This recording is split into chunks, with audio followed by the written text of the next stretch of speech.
WotC have not been, in the last couple of years, WotC have not made the best decisions.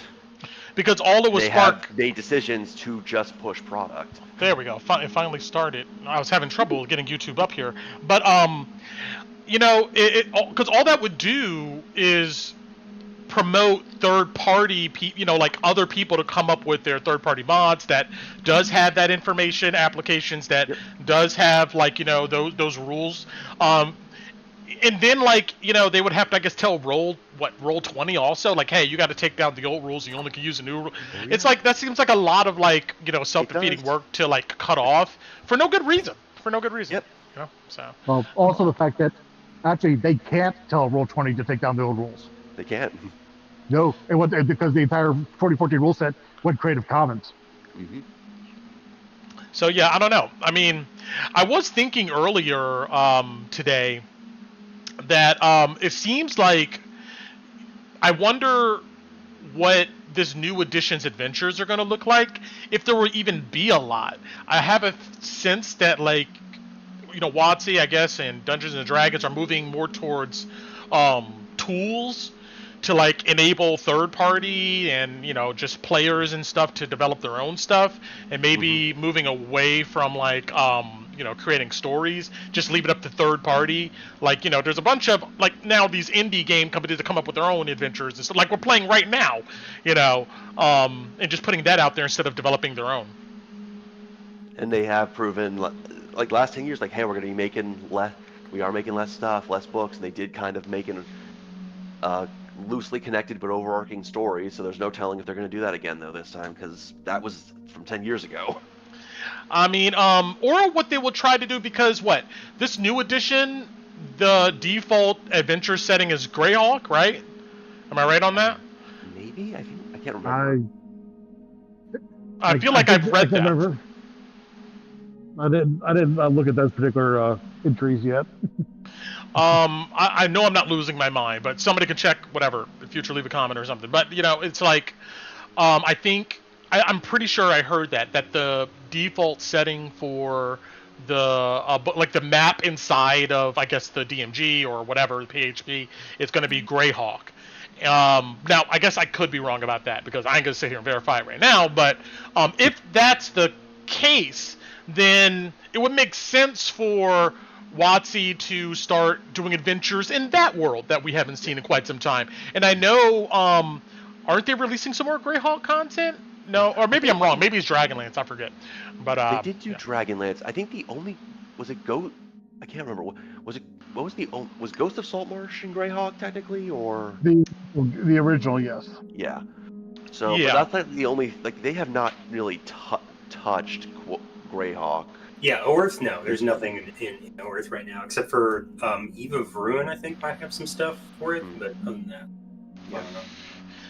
Got it. Okay. They've been very Forgotten Realms focused. But yeah, keep talking for a second.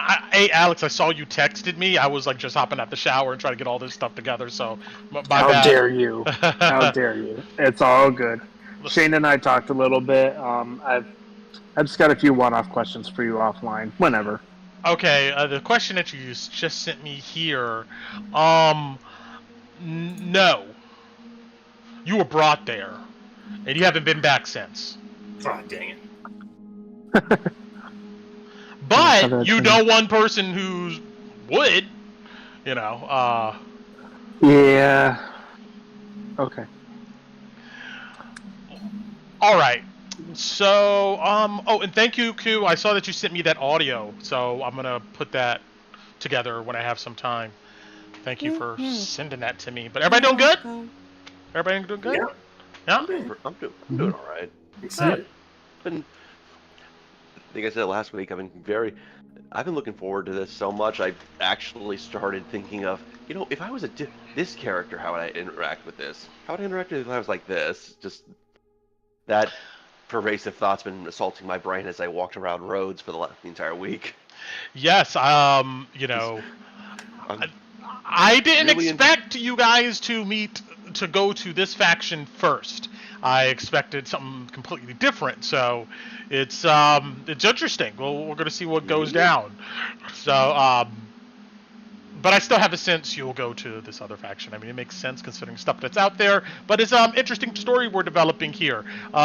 Things are already going in a way that I kind of didn't anticipate, but it's making a more interesting story if you ask me. So yeah, we're gonna hop into it. It's us, Brad. You can never anticipate us. True. Or I learned to stop mystery saying. wrapped in I learned to stop saying, "Oh, this is gonna be a hard encounter," because like, usually when it comes down to it, y'all just wipe the floor. So that was almost all of Icewind Dale. Yeah. I feel like I kept saying that. It's gonna be tough as balls, guys. All right, well, we're gonna do this, and this. We're gonna make our rock elemental friend, and suddenly everything. It's like, well, facts. All right, so you somehow stunning striked a dragon for 3 rounds in a row, and now it can't leave.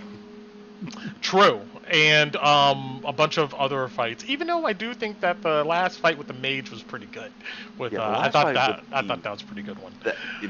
Last fight was really good. Haven't caught up to that. Go see season 1. Anyway. Yes, thank you for the plug.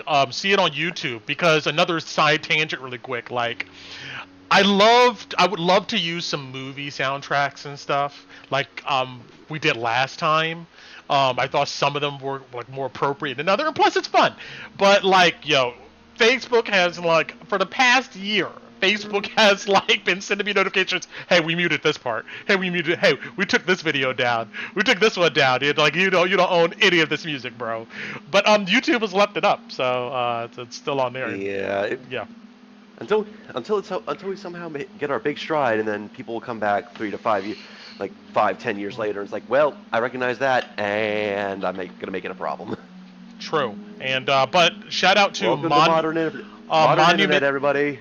Shout out to Monument Studios, because that's where I get a lot of these tracks I use, and Artist.io. I backed Monument Studios' latest project. You can check them out. They're coming out with some great cinematic tracks. A rundown of a bunch of stuff. It's on Kickstarter, and Artist.io also has some amazing tracks by some like stuff that why am I plugging these people? They didn't give me any money. Go find it yourself. Go find it yourself. You know what, Brad? Because you appreciate how they've helped you, whether even directly, and you're have a good enough internet etiquette to pass it along. True. And who am I? And we love you for it. And also, who am I to talk? One of these days, I promise, these images that I grab from Pinterest and online, I will credit these folks, because I imagine one day being like, "Yo, this guy has my image up here." It's only for a few seconds. Please, please don't kill me, whatever. But all right, so shout out. Yeah. Who wants to do a recap here so we can get rolling? I do it. I'll try to do it. Thank you. Okay. I don't remember because I watched it on Sunday. Okay. So we were coming back from the gang area. We came back. We let the church know that, hey, we're gonna be late, and then we went home and took a long rest. And then we came and we went to. I remember we went to go get bullets for Louis, and then something happened there. There was somebody in a cloak that was with Emma. Yes, there was. Let's rewind really quick. I know you don't got to go through this whole back scene, but Ron did go ahead and experience something that he was a part of about a millennia or so ago, with apparently an elder of his, this Haas individual, and I'm so sorry, Ron. No, it's all right.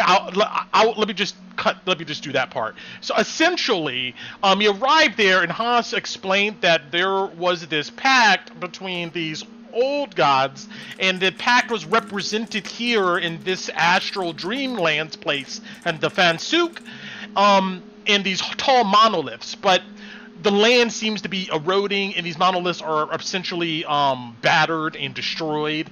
Whatever pieces were there are gone, and Ron knows this. So anyway, from the point of, at the Crow and Son Smithy, there was Sebastian Crow there. So, yeah. And then something about Emma. I think Alice paid her the 2 gold, and then something else. Hold on, let me pull up these notes. I'm so sorry, you guys. I swear to God, I watched the thing. I appreciate you for trying. I've been like panicking all week. That's why. So I paid. So Emma Hey, like said, "Here, I'll help you. I'll co with you, like I do for Shane, Tag if you out. want to." Yeah. So yeah, Emma was home for once. Oh my gosh, you know what I mean? And she's standing next to Sebastian Crow, and he's like, "I'll be back, I promise." And Dad yelled at him to come back only if he has something worth bringing back. And then Dad yelled at Emma because Dad's a yeller apparently. And she told us that her brother is with Dragon Force and he's a half brother. But she wouldn't go into that. And then they have a giant cat named Via, and she hasn't heard anything else about those guys. And then she mentioned the flyer of Lulu at the well, and it has the blue and white bank thingy on it. And then went into asking Alice what makes a witch, and Alice went into the whole like thing about it, like it just depends, da da da da da. Yeah, and through Bati overhearing that, and she like did a little minor image, we found out it was the same dude as the guy on the soapbox. And then Alice paid Emma 2 gold for another week to keep our names out her mouth to anybody else, and to continue to tell us whatever she thinks we will find interesting. Your turn, Goku. Okay. And then we went to the church, and Ophelia was like, "Oh, you guys are late." Da, da, da, da. And then we explained like, oh, we had to deal with something, and then we didn't get to ride the griffins, which I was really sad about. We got stuck in a carriage. On the way there, we watched them like herd deer out to feed the griffins. And then we get to the camp, and oh, you missed us getting jumped by the dudes. Oh yeah, you guys did get jumped. I'm so sorry. You guys got jumped in the street by these guys that were after Louis, because apparently there's a wanted poster for Louis now. Yeah, I have no idea what they're talking about. They're crazy, man. So quick tag out objectively. There might be hints of it in Louis' backstory, but right now, to make the matter short, the bank is basically trying to repossess Louis as a person, and they put a wanted alive poster on him. The price of, was it about 500 gold, I believe? That's right. Yes, but back to Ku. Ku volunteered. You finish this, Ku. You finish this out. Oh no, I wasn't gonna take information because obviously I was not paying attention when I watched. I thought I was. Okay. Anyway, so then you guys go to the camp. At Camp Dawn, there's they basically took like, they're like, oh, you can eat, and then you guys went to eat, and then while you guys were eating, they like had this thing, like they were having like a quote ceremony where there was a family where mom and dad were coming to join the Lucretia Matthias group, the cult, and then they were like, no, they tried to stop them, but then the people attacked the guys, so now they're basically like having an execution. Yep. Yeah, and then the 2 kids were like, they were taking the 2 kids away, and then Kala was like, well, it's not good, like, they just need help, and then they were like, well, we tried to help them, and they didn't listen to us, so now we're executing them, and we will help the kids. And then, I think that's where we stopped. And then we cut with the sword descending. Yeah. On the heads. No, the heads got cut off, and then of course, our old boy looks at you guys like, hey, how y'all doing? Give us the hot guy smile. The person who cut off the heads turns out to be the head of the camp and the person we're supposed to be meeting we came here to meet. True. All right, thank you so much, Ku, and everybody else for helping. I'm still giving it to Ku though for putting. I'm gonna give it to Ku though for inspiration, putting your neck out there and doing your best. It's okay. Take the inspiration. Have it. Take it. Compromise. Take it. I still have mine from last session, right, Brett? Yes. All right. So what I'm gonna say is that if I give it to you during the session for something, you could just keep that one. But the one that for this recap, you got to use that this session. If you have it at the beginning of the session, it will run out. If it comes somewhere in the middle or later in the session, you get to carry over. Yeah, I already took mine off my sheet. Table rule. All right, thank you so much, and we're hopping back in the mix here with some Dungeons of Drakkenheim. All right, so current objectives. You are obviously meeting with the Knight-Captain Theodore Marshal, handing over this scepter, or maybe not. Let's see what happens. Apparently, they're still connecting with Orion Jones. There is the Reed Manor for the Queen of Thieves or Hooded Lanterns, and then there was a planned dream sequence or something here between Ron and Louis when it came to recanting or figuring out the words to this purge contamination spell. And then there's something between both of them that's a side. I have not forgotten that, but that's just a short list. You could check the events channel in Discord and run down a list of everything else that's out there. And right now it is about 3 p.m. here, right after the execution.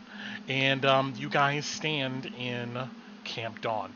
So let's switch these things over here and bump. Hey, Brent, can you replay that scene for us real quick so we all can remember how mad we were at it?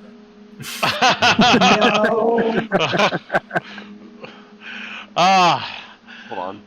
You can go watch it. You put, you can. I'll clip it. Here, this might be a little. It's maybe not the exact feeling, but. All right, there we go. I want to go here, and let's load up our thematic music.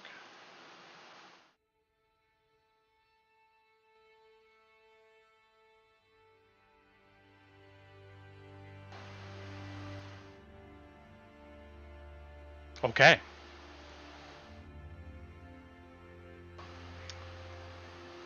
Stream's good to go. We're all good to go. Excellent.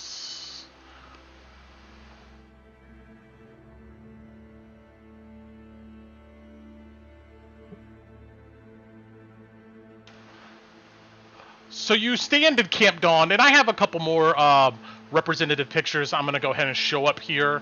I thought these were kind of good representations of where you guys are at. And slide this over here.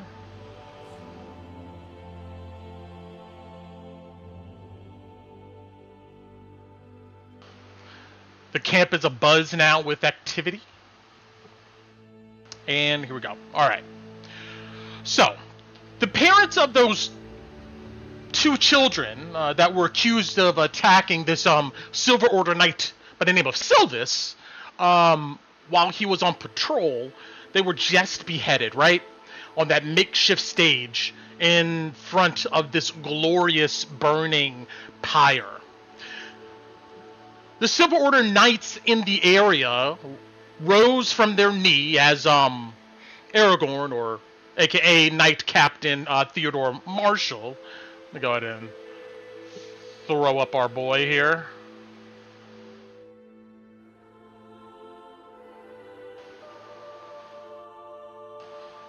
And just because I can, I'm gonna just throw up. Yeah, there we go. That guy. So.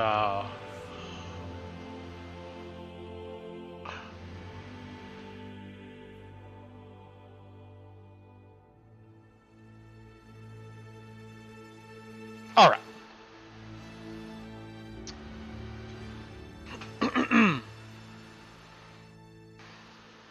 So the Silver Order Knights in the area kind of rise from their knee as Knight-Captain Theodore Marshal here sheaths his golden blade that was kind of humming with energy.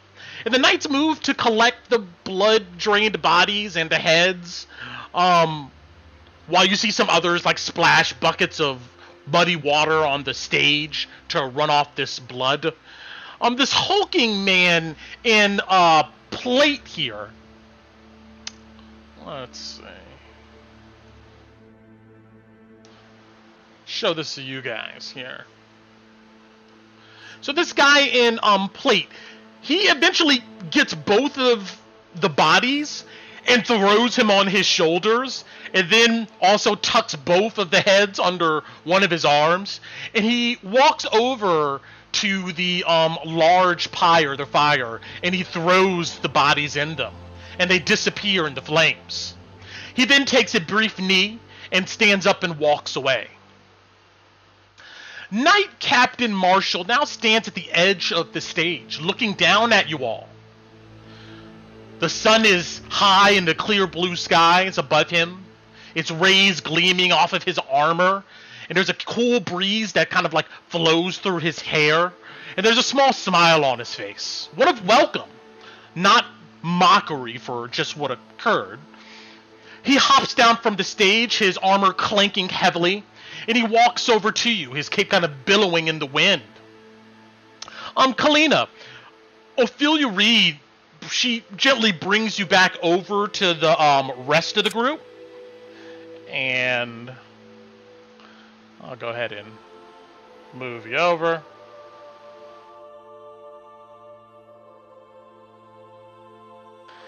And is Tinu on here? Yeah, she's up north a little bit. Oh, okay, there she goes. All right. Peeking inside the tents. Roll a stealth. No. All right.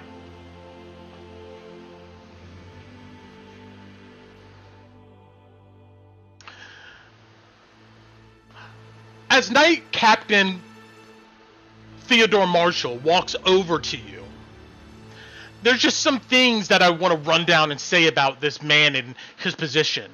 Like some other NPCs you're gonna meet here, Knight-Captain Theodore Marshal is not just another knight, but a legend in his own right.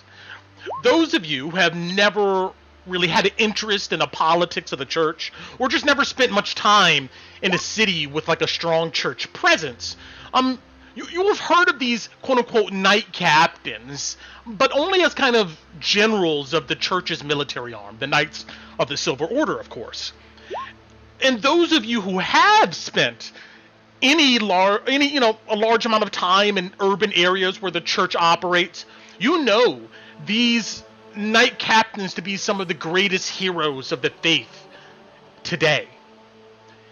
Each of them are probably slated for sainthood and have some memorial dedicated to them in their hometown or city. The tales of their accomplishments and transgressions are talked about across the realm. Those dedicated to the church see them as defenders of the faith and traditions from forces of evil, especially when nations kind of lack the, specialized skills to overcome them alone. Those who see the church with suspicion, like maybe the followers of the Falling Fire or the mage born of the Amethyst Academy, see these knight captains as attack dogs of the faith. Those in educated circles are quick to remind people that these knight captains led the Silver Order on 2 bloody inquisitions against Mageborn, which would eventually lead to the Mage Wars. Those curious about these events and press their local flamekeepers for answers typically get the response that these inquisitions and this Mage War is just, it's ancient history. Over 500 years ago, these events happened and the church is reformed. After all, the Edicts of Lumen were sealed after the Mage Wars, and there hasn't been those types of conflicts since. But priests of the church always point out in these conversations that the Academy wasn't blameless. They allege Mageborn terrorized nations during those times, seeking to raise the arcane empire from its grave. And the Academy probably has different views, but that's a story for another time. There are a handful of these knight captains. Kalina, you trained in the company of one of these knight captains. Her name was Gloria Hackfield, if you recall. Knight captains like Theodore Marshal and Gloria Hackfield, they operate directly under the greatest hero of the church today, a man named High Paladin Uriel Radley, Commander-in-Chief of the Knights of the Silver Order. Theodore Marshal represents the church here in Westamar. And Kalina and Tinu, you would have heard tales of this man throughout Michael's Gate, how he's put his life on the line for his fellow knights in the faith countless times, how he's the first one into battle and the last to leave the battlefield. He's merciless. What is it? What am I trying to say? He's merciless with like against the enemies of the faith, and he's generous to those who show dedication to the church. His love for his knights and ire for those that tarnish the faith is evident. Lastly, you've received some insight into their mission here from High Flamekeeper Ophelia Reed, but the details remain elusive. And any other history or insights into the Silver Order or this Knight-Captain Theodore Marshal and others, I'll leave it to your characters to investigate that further. But he approaches you all calmly. He walks with his shoulders back, standing tall and proud. His demeanor is of a man who knows his position in life and proudly projects it. Think of like a general at like a public event that knows he or she is there as the face of like the military. He says coolly with a nod, "Welcome to Camp Dawn. I hope the light guided your travels here safely." And I'll move him over.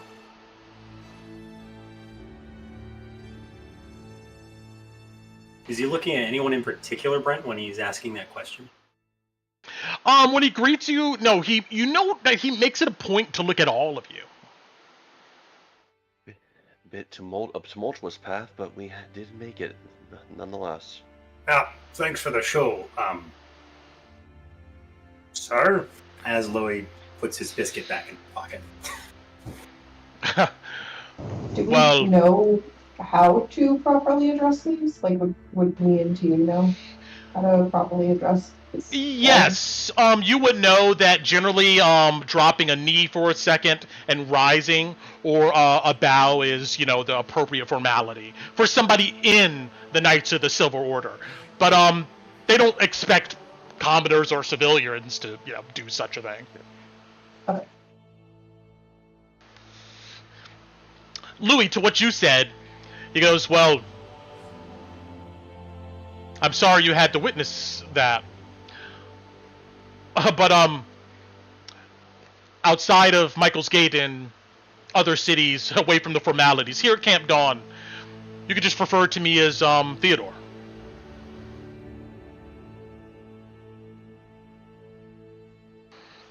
Right. Well, He walks up to you.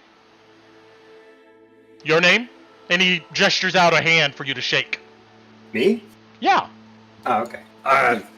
Louis Goldbound of the Glitterhole Dwarves. Ah, noble people. I've been... Appreciate it. Of course. You see, he looks at you, Ron. He looks you up and down, but you see that you don't detect any weirdness or revulsion from him or anything. He extends a hand towards you.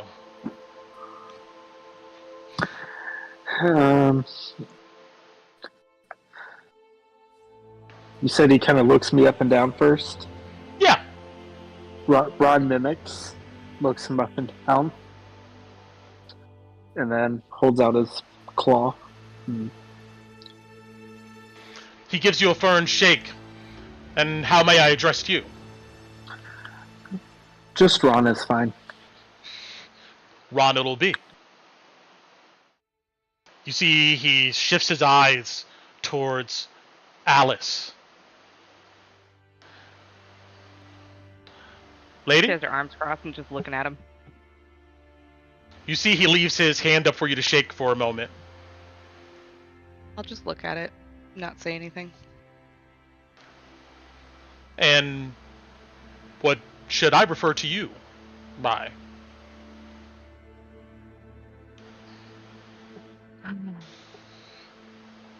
She doesn't answer. He gives a small laugh. He goes, "Very well." He turns to you, Kolabadi. "And who may I have the pleasure to be speaking to here?"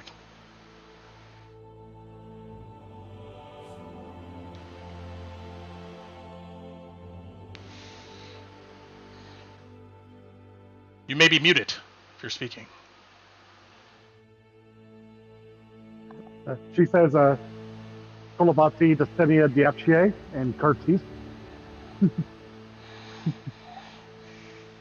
Colabati Diapchier. Did I pronounce that correctly? Yes, Diapchier. Diapchier. Excuse me. I haven't spent much time among your noble and patient people. He looks over past you and he goes, "Excuse me." And he steps between you and, between Ron and Louis. He reaches out towards you for a handshake. And you, good sir? Torin, Torrance. thank you for letting us into your camp. Of course. Much of the thanks goes to all of you, but we'll get to that. You see, he looks across the way over to Tinu and Kalina and makes his way over there. He looks at both of you and he goes, "Related?" As a small joke. Don't know how you guessed. Yeah. And your name? He looks at you, Kalina. I'm actually queuing the mobiles. I'm sorry, I heard your husband. What was that? I just called him now. Kalina. Manel. And Yeah. you? Says looks at you, Tinu. Tinu, Manel.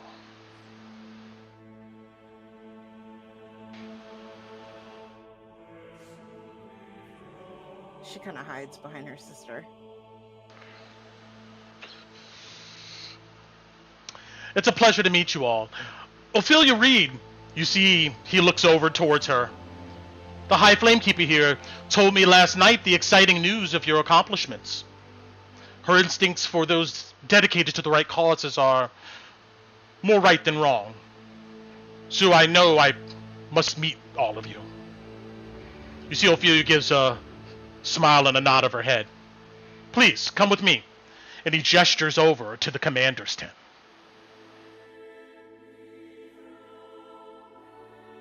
You see, yeah, everybody else just kind of goes back to doing what they were doing. Just, like, this is normal for them? Sorry, say that one more time? So just back to, like, this is normal for them? Yeah, you see they clean up, and eventually the crowd disperses back to their duties. Nobody seems to bat an eye at any of these activities. You see, if you look around, there are some people who are, like, looking at you guys curiously. But, you know, there's no maliciousness in their eyes. Okay. But nobody's phased that they just executed 2 people in the middle of the camp. No. Threw their bodies in the fire. Actually, everybody stood there, watched silently. And if you recall, when he was done and raised his blade to the sky, everybody dropped to a knee. And then when he sheathed the blade, everybody stood back up. Also, the ground in front of it has had quite a bit of dried blood. This is maybe not a quote-unquote regular occurrence, but they've definitely seen this before. Probably a number of times. Facts. You guys can move yourselves inside of this tent here, and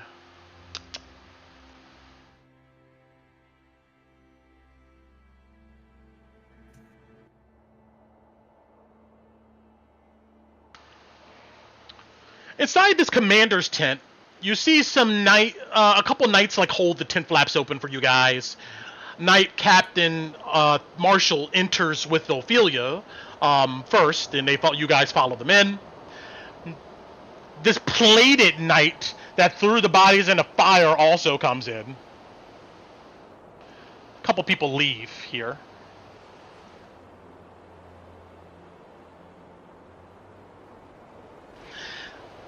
As you can see, there's already a few people inside. They stand around a large circular table that sits on a rug. On the table is a huge map of Drakkenheim and the surrounding regions. You see that war game pieces sit in strategic locations on this map.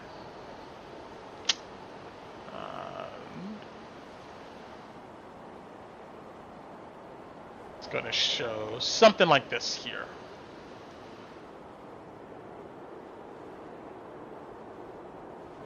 Thanks.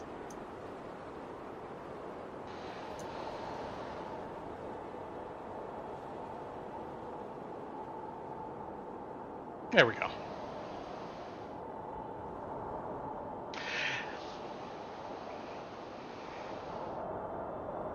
You see that hanging from one of the tent's frames is a large religious placard. And hold on.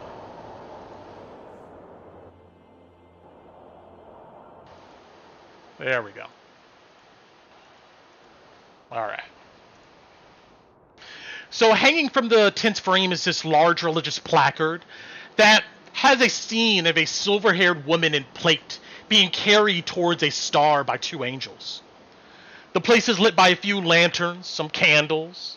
A cool breeze tugs at the tent walls, sending ripples through them. The people inside all give a bow when Knight-Captain Theodore Marshal enters, and they wait for him to sit at the head of the table before sitting themselves. Marshal gives you guys another small smile and kind of gestures for you guys to find a place to sit. The large plated man you see actually goes to a corner in the tent and pulls out what looks like a heavy metal case from like a corner. And he pops open the clasps and throws open its top. And inside you see a bed of linen. But that's it. Can I go look at the picture while everybody else is finding their seats? Sure. You walk up to it. It's easily about it's like more oval shaped, but its diameter is probably about 3 feet across or so.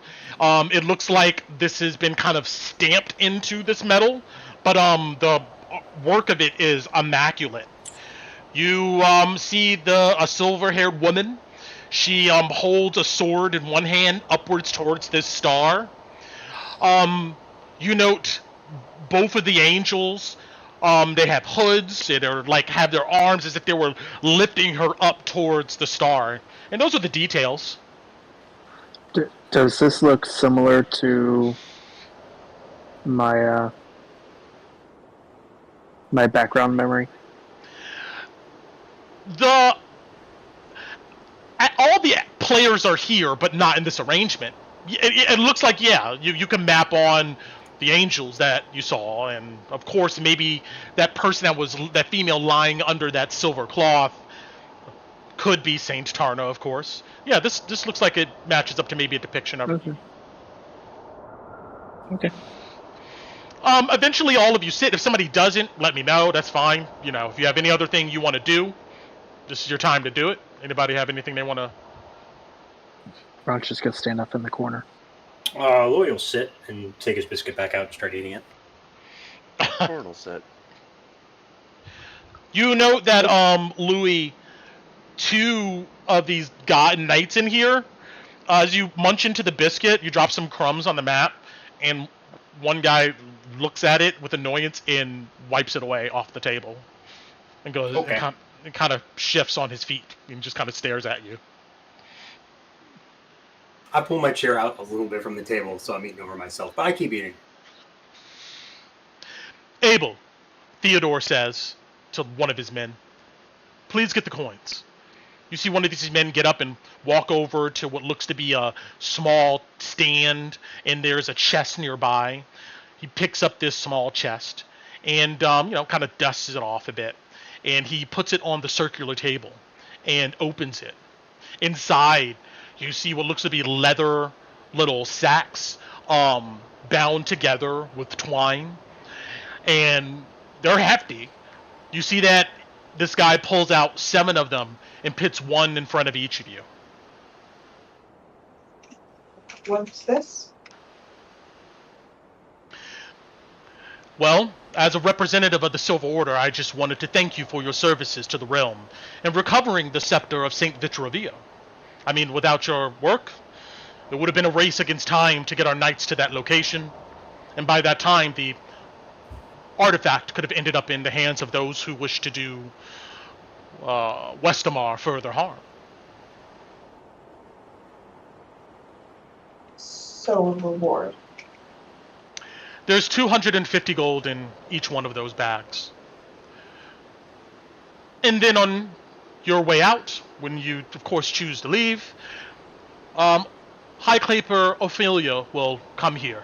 We'll take you to the armory, and you can pick out something appropriate. He gives you a smile. But before we talk any further, he says, looking at all of you,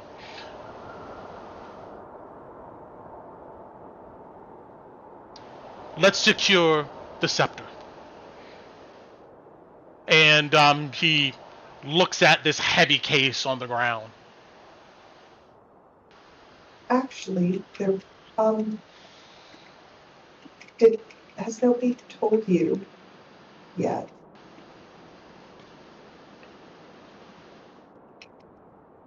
My sister was chosen to wield this by repeating. He spoke to her. Well, Ophelia did mention that Tinu, Manel, you see, is looking at you. The scepter spoke to you. But although that is remarkable, I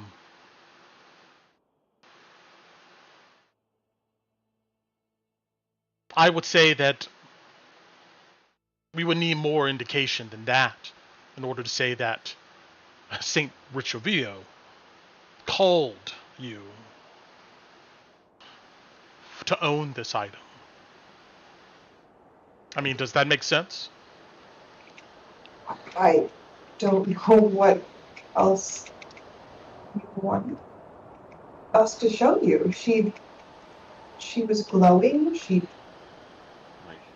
She sent away the darkness.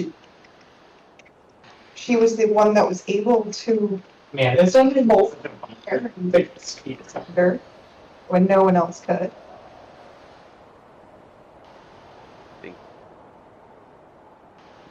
These things are true, but these things are also true of other powerful relics across the realm. They allow people to do all types of extraordinary things, especially within the right hands.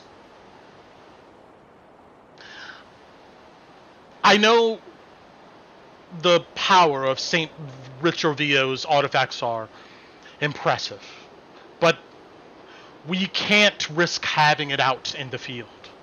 I mean, if something were to happen to you by monsters, cultists, gangs, it could become even harder to retrieve.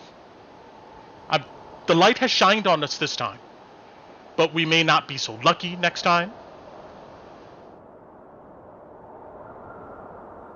I won't say that you will never have the chance to wield these items again. None of us know the future for certain. But right now, as it stands, I think the most tactical and safe bet is to ensure that this can get in no other person's hands, and it's safe here at Camp Dawn.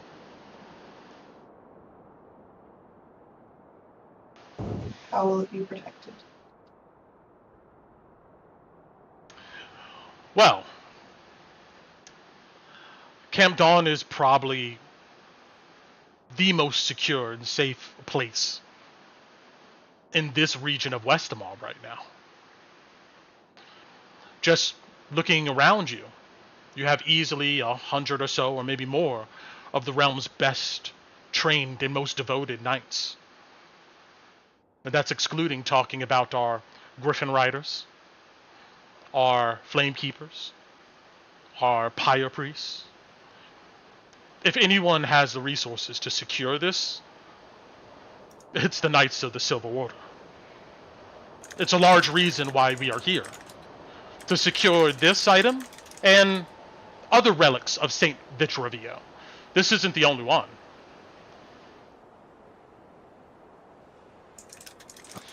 All right. I'm gonna look at my sister.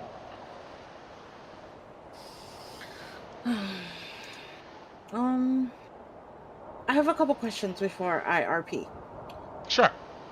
One, okay, so I have seen our necklaces on these statues, and I specifically remember hearing on Monday, when I was listening, that there was a necklace on one of the gods in that. We wouldn't know about that, right? No, Ron would.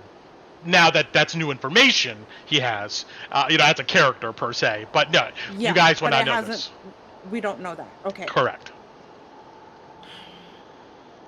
Would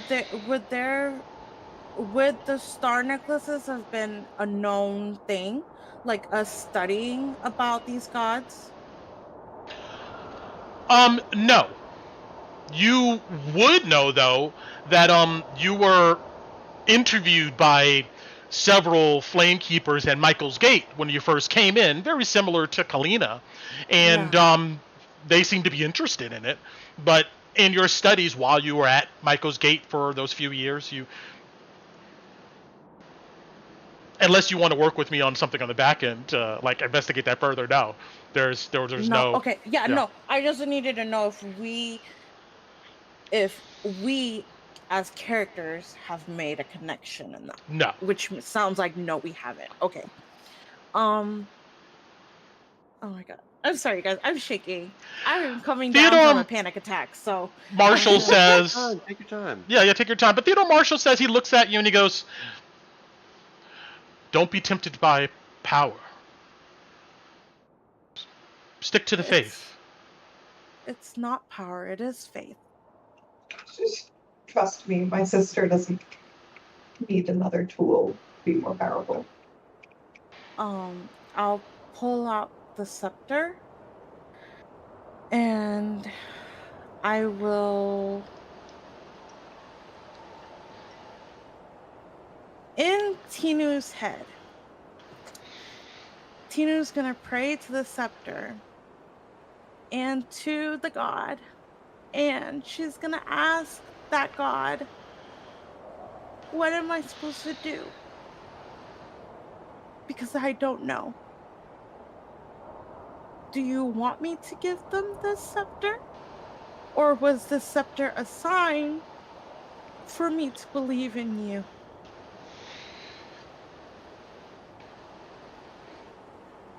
Unfortunately, you hear no answer.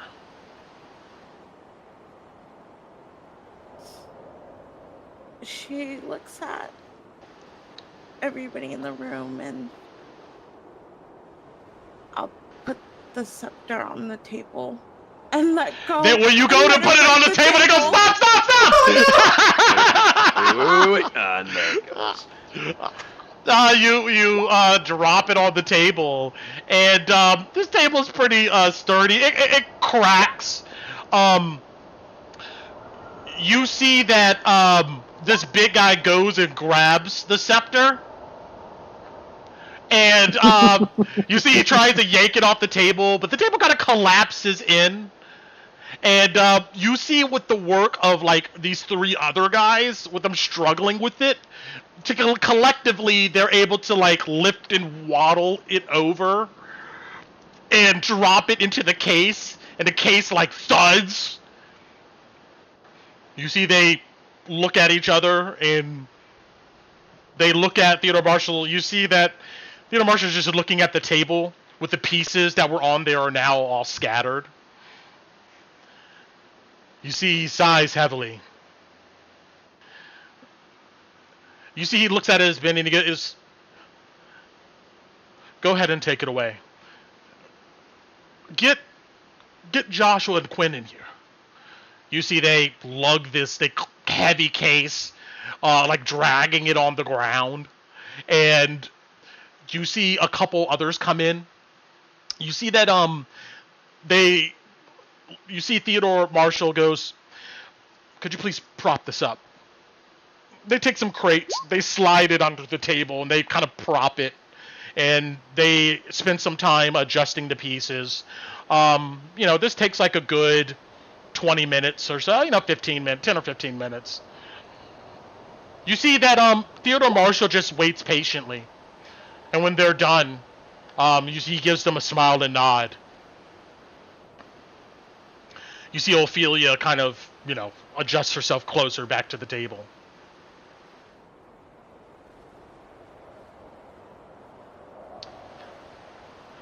"Thank you once again for your service," Theodore says. "I know that was hard." You see he looks at you, Tinu. "But you did the right thing." Tina doesn't look at him. She's hiding behind her sister.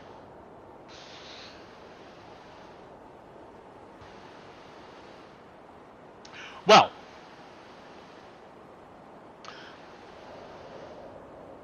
so he leans back in his chair a bit.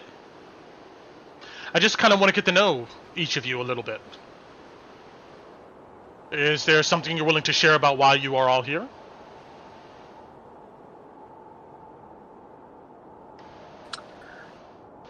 Well, instead of sharing, can I ask you a question? Of course, Ron. Well, more than one question, I guess, would be better, since I just asked you one.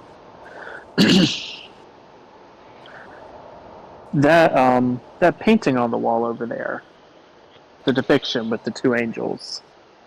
He looks over his shoulder. "Yes, I've been carrying that with me for quite some time. It's for good luck. And of course, for me to remember what I'm doing here, why I'm here." Well, can you tell me more specifically what that is a scene of? He looks at you curiously, and of course. He goes, "Well, of course, according to the tenets of the Song of Fire, when Saint Tarna fought the evil arcane empire sorcerer king, what was his name? I think it was Moyle. Hold on. Now you got me having to drop some lore here. All right, let's see what's up. Hold on one second. What's this guy's name? The last one, Brent, I think was Moyle. No, you were right. But he says, when Saint Tarna fought Sorcerer King Ublon V in the palace at Nox, it was a great battle. Her and a small group of her closest friends, they raided the castle. Then other soldiers of the, as they called them back then, the Sacred Order, stormed the castle. It was surrounded. Thousands of fighters. Lots of them, nothing but swords and armor, against an army of Arcanists, Mageborn. They fought their way into the castle. Tarna was already inside with her band of friends. They came up to the palace floor to see Sorcerer King Ulablan there. A great battle waged on, destroying the upper parts of the castle. We only have this information from Mystic Thurge, who penned the first edition of Song of Fire. Some people suspected that the Mystic Thurge was actually one of St. Tarna's close confidants, but that's a whole nother thing. But from the Mystic Thurge, they say that St. Tarna's friends witnessed this battle.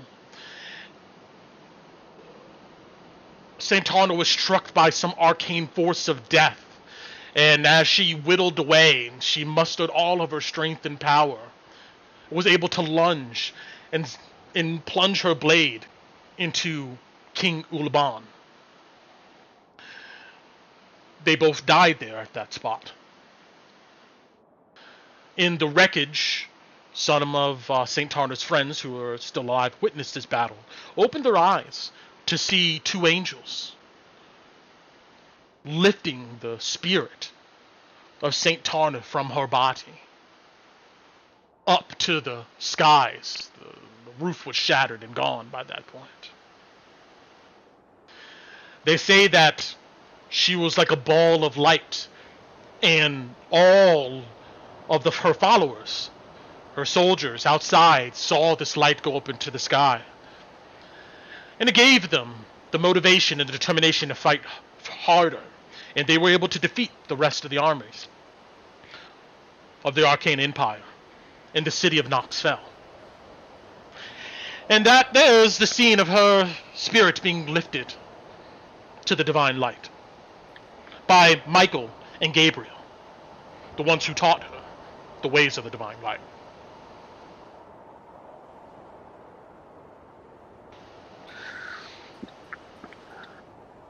Okay. Well, as with, I guess, Saint Vitravio, was she buried with her artifacts as well? She was, yes.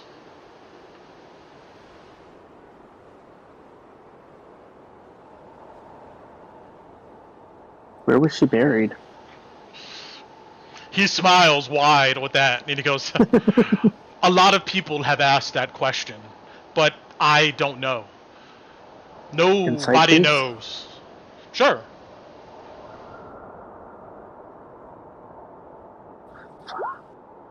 He's telling the truth. 11. Hold on. Let's see here.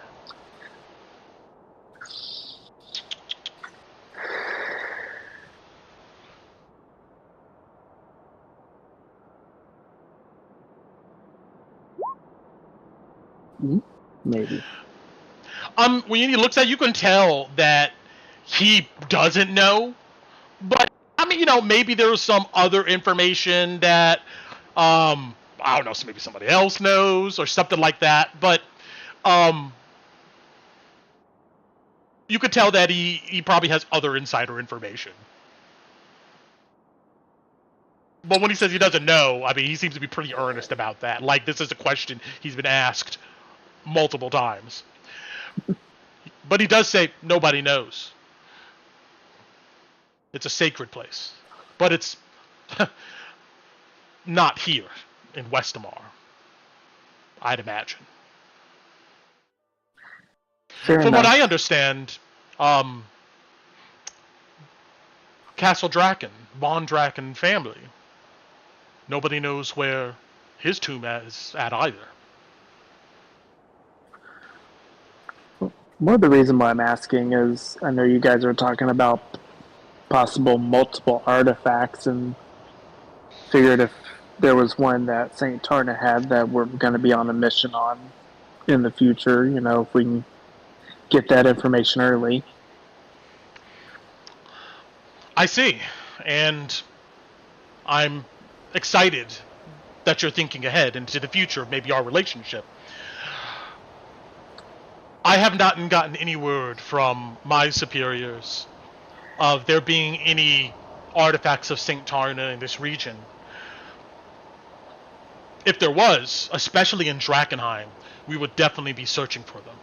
But St. Vitravio is a legend upon himself, and his items are also binded with divine power. One of them is actually part of the Westamar Regalia. The seals that gives the noble family, the royal family, their power.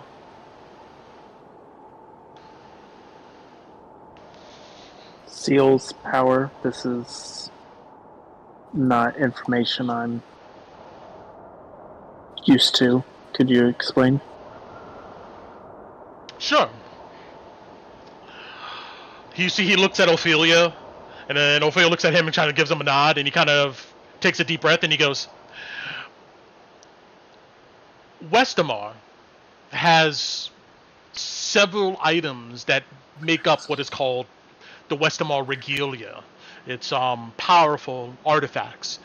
They were created by the Amethyst Academy and by the Church of the Sacred Flame in order to imbue the noble family with power that was comparable to that of the Academy and the Church to balance things out across the different nations. Caspia also has their own set of regalia, I believe called the 9 Swords, or the 6 Swords, one for each family. But, anyway, the regalia of Westamar, the Seals of Drakkenheim, is another name they go by. There's 7 of these items. Each one of them is supposed to be donned by the royal cabinet. And when a new king or queen is elected of Westamar, the powers are used in a ritual in order to imbue the crown of Westamar with its gifts. After the ritual is complete, the king or queen has the powers of the crown of Westamar, which, historically has been known to grant wishes and miracles. One of these 7 seals of Drakkenheim is Saint Vitrovio's blood phylactery.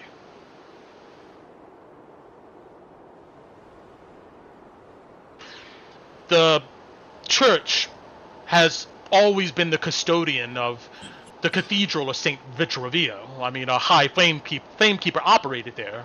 But of course, when the meteor fell and hit, it was chaos. Then the monsters and the haze came. Then the hooded lanterns and war inside. These items have been lost in the city. Just like the relics of St. Vitrovio, which is a different collection of items. One of the items of the relics of St. Vitrovio doubles as an item of the Seals of Drakkenheim, and that's the phylactery.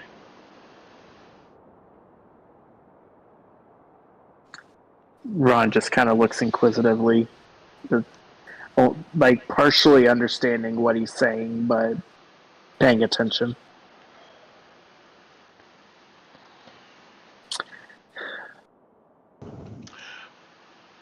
You see, he looks at. Oh, go for it. Mm-hmm. Phylacteries, and all this stuff is, I guess, beyond my comprehension. But I'm sure. Guess we can find anything that's useful.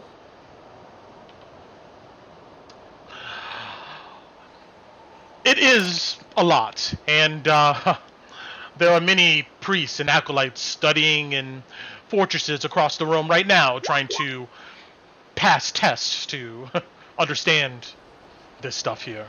And of course, I don't expect you all to get it here and now. But the most important thing to know is why the Civil Order is here is to protect those who can't protect themselves. Like the children. He references back to the family with the kids. Those who are trapped in the ruins of Westamar and hounded by bandits and gangsters. We're here to rid the scourge of delirium from the realm. And of course, to secure these artifacts of the church, to ensure that they don't fall into the wrong hands. How the hell are you going to get rid of delirium? No offense, Theodore, but that sounds kind of mad. He looks at you, Louis, and he goes, well, this has been a difficult brainstorming task amongst the clergy and the Knights of the Silver Order, but we have some ideas. But right now, we faced a few other hurdles before that. You see he gestures to the map on the table. Right now, we're attempting to go ahead and secure an entry point into the inner city.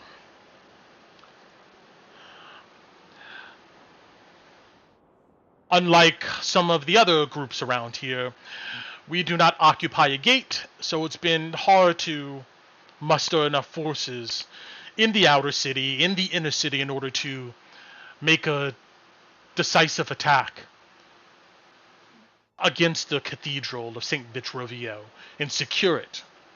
Secure it from a warband of Garmir. Curiously, apparently, Garmir. Knolls is another word they go by. Ah, yeah, that's the one I know. Mm-hmm. Yes. From what we understand, they are following or have allegiance to some monstrosity, probably of their type, called the Lord of Feasts. Lord of Feast, you said, Brent? Yes. Okay. Yeah. So, what, it's a lot? Is it also a knoll? What do you know about this Lord of... We're trying to get more information as we speak. Why are you here, Louis? Oh, that's easy. And he just gestures to the bag in front of him. It has a few coins out of it, because Louis, during this conversation, was counting. Of course he was. Yeah. Coin, and I'll not lie about that. I'm here for that. What aspirations you have for these riches you seek? Debts. That need to get paid. That are owed. Well, that's my business.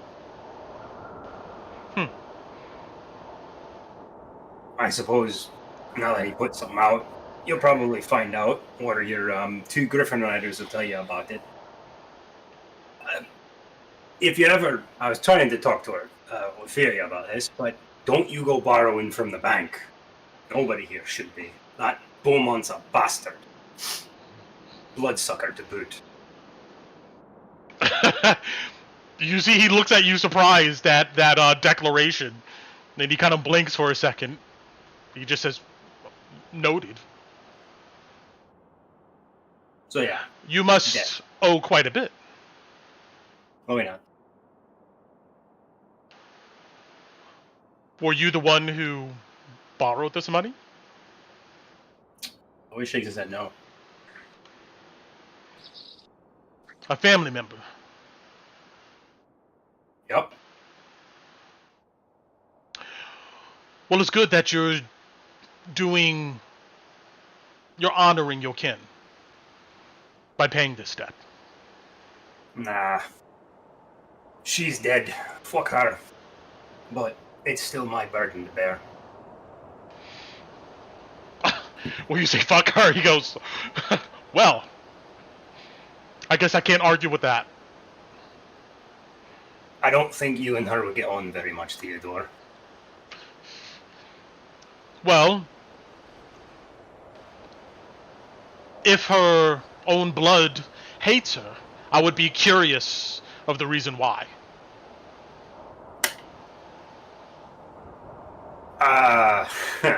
That's complicated. But it's all have to do with the bank. Like I said, don't trust that Jackson fellow. It's got a silver tongue. He thumbs his nose with his glove, and you see he looks over to you, Kolabadi.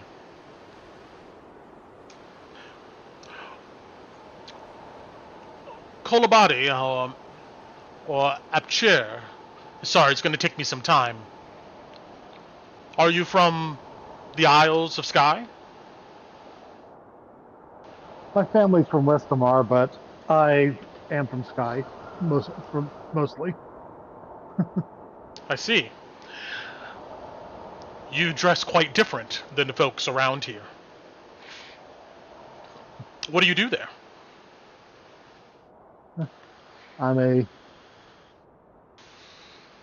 You could say that I'm a nun of the Gloaming Convent. He looks at you a long time when you say that. He goes, I see. And what is an agent of this convent doing here in Westamar?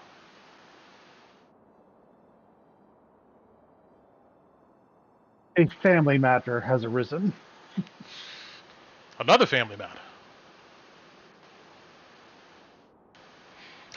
You see, he looks at all of you. I see a trend here. How about you? He says, look at you, Torin. Family matter? Yes, actually, among other things. I can read minds. Well, to be fair, if it isn't, family is important, and people who come to this place without something important to fight for don't last long. That is true.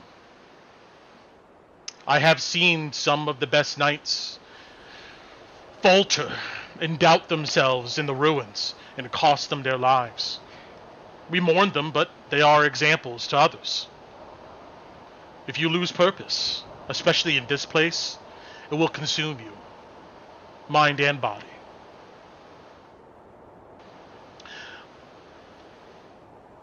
Are you from Westamar? Yes.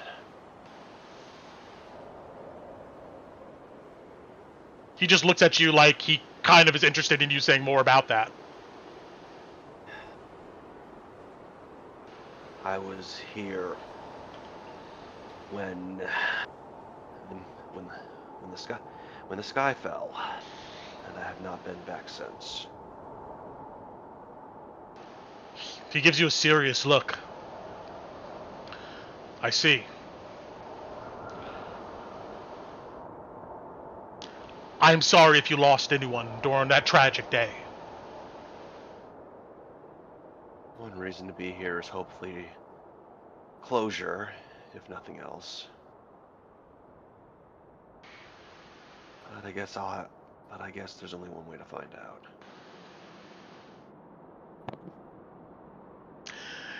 See, he then looks at you, Tinu, and Kalina, and he goes, Ophelia told me that both of you spent some time at Michael's Gate. Is that true? It is. You see, the smile widens. I miss waking up in the morning and hearing the griffins cawing out, looking for their sun-up meal. And some of the bathhouses there. Can't beat it. Especially, you see he looks around this place. Why'd you leave? Would you believe it was a family member? He looks at all of you and he goes, unless this is a well-crafted ruse. At this point, I guess I would. We're Pretty good. Is he really quiet for anyone else? here for family. Hold on, say that again? We are here for a family. I would consider going back someday if they would take me, but I don't believe that's usually how things are done. He looks at you like almost aghast. Of course the church would take you back. I mean, there is penance, I guess, for leaving if you left in a way that was undesirable, but returning, that's something to celebrate. Why would it be undesirable if we were leaving for our family? Well, if you absconded without telling anyone, some people give up on finding their place in the faith and run off. Could never find them again. It's sad. Things like that. But, you see, he looks at Ophelia. If you, of course, told one of the flame keepers at Michael's Gate that there was an emergency with your family, I'd imagine that they would let you leave. Fred, correct me if I'm wrong, we talked to them about leaving and they highly suggested we did not go. Correct? Yeah, they didn't let us. They didn't want us to go. Tina But just looks at you. They stopped us. But I think it was frowned upon, like she told us not to. I mean, you can also go. So, You see, he seems to be thinking. Could it be because of this issue with your brother that I was told about? We didn't know about our brother then. I see. He is a good are you person. exhausted, or are you gonna like see? He fell in love and was tricked. And we will get him back. Well, we'll get back to that. Why are you here, Theodore? Well, as I stated, I'm here as a representative of the Church of the Sacred Flame, looking to collect the artifacts of Saint Vitrovia. Do you kill parents regularly? You see, he cocks his head kind of to the side and he goes, "No, we slay those who turn their back on those who need it the most, who need them the most." How do you feel about that? You, Theodore, not the church. You see, he seems to think for a long moment. It is tragic. But what's even more tragic is a world of people consumed by false beliefs. And who would lead their children, their family astray to those dangerous ruins, to die under foul rituals. So instead, it's better to make them orphans. Because If it's you're between, not going to raise those two kids. If it's between them being orphans and them dying in awful rituals, then these are bad choices all around, but he sighs heavily. But is that your choice to make, though?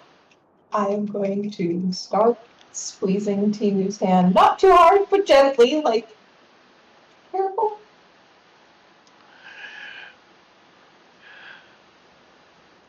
It is our choice to make. There's no one else here representing these children and people like your brother who was steered away from the light. And we're here to do that as best as we can. Tinu just nods because her sister squeezed her hand.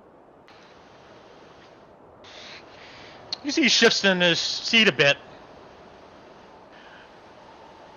And the unknown one here is looking at you, Alice. Is there anything you wish to say, or?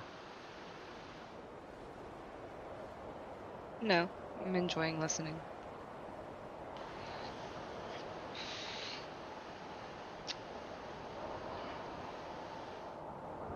Okay. Well, one good thing in our favor is that we kind of have an idea of where some of these, or where all of the other artifacts are. It's just getting to them. But of course, because, as I said before, we don't have a gate.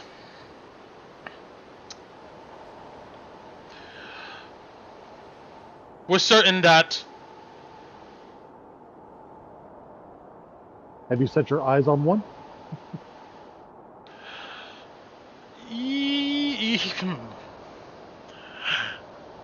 Right now, we've set our eyes on two. The phylactery of St. Vittorio and Ignatius, the Sword of Burning Truth. Both of them, we believe, are still inside of the cathedral. If we could take Temple Gate, where the Garmi are stationed, we would then have a place where we can muster our forces and then push towards the cathedral to eliminate the rest of these disgusting beasts and this Lord of the Feast.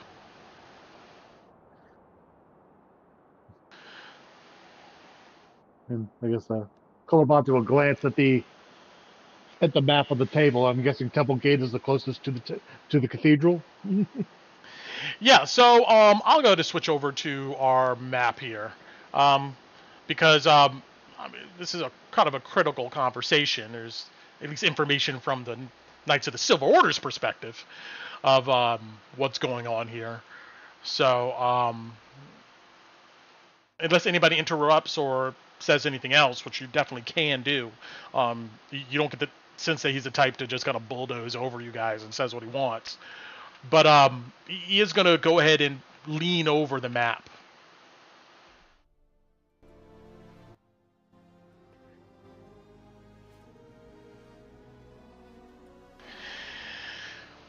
You see he points all the way towards the north here.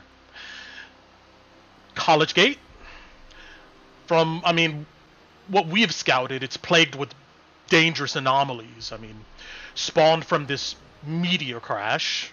The Amethyst Academy were stationed there, but we've heard they left probably because they made the situation worse in the pursuit of this corrupted crystal to increase their own power.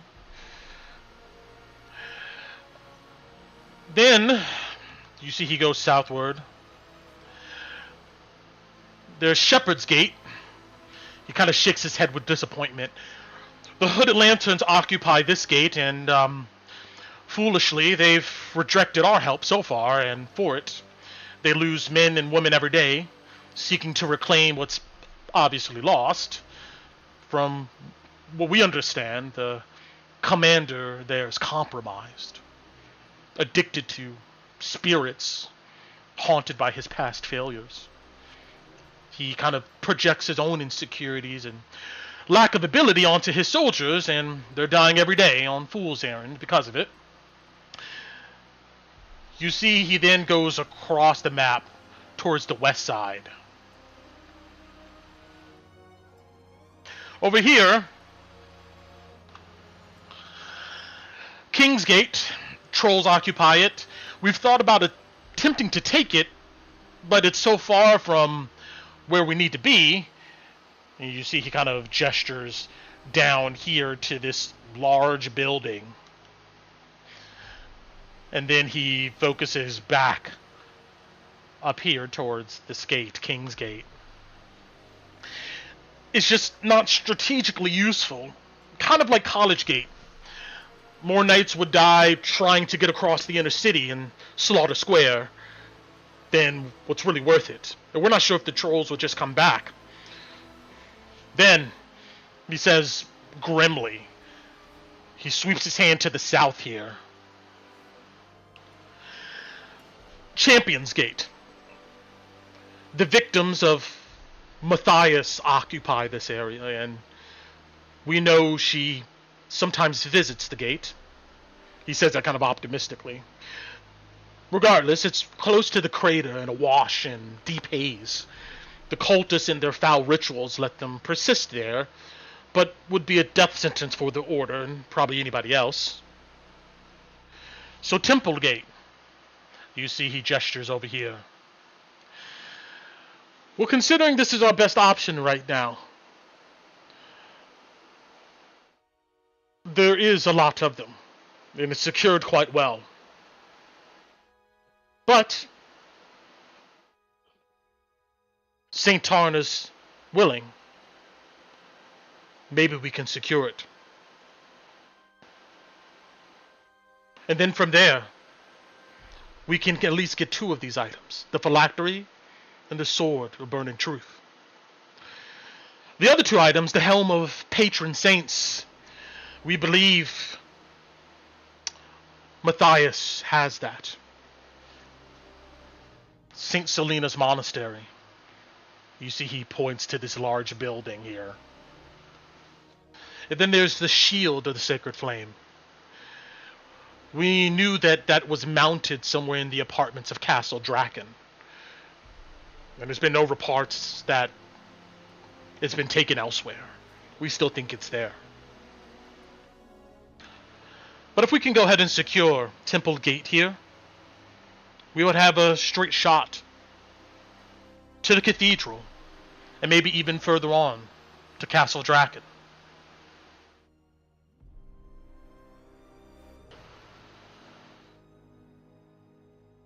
And the reason why you care so much about this cathedral is to find that phylactery thing you were talking about? Do you think it's there? Yes. It was secured and kept there under our custodian, under the former Flamekeeper, who led the Cathedral of St. Vitrovia. We believe the phylactery is there, and so is the Sword of Burning Truth. Ignatius.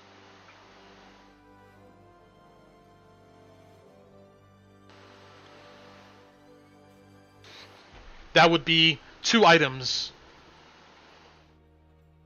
in one location. Once inside the gate, in the inner city, if we're able to go ahead and reclaim the cathedral, it'll be a perfect base of operations for us to rid this land of these cultists and to capture their leader.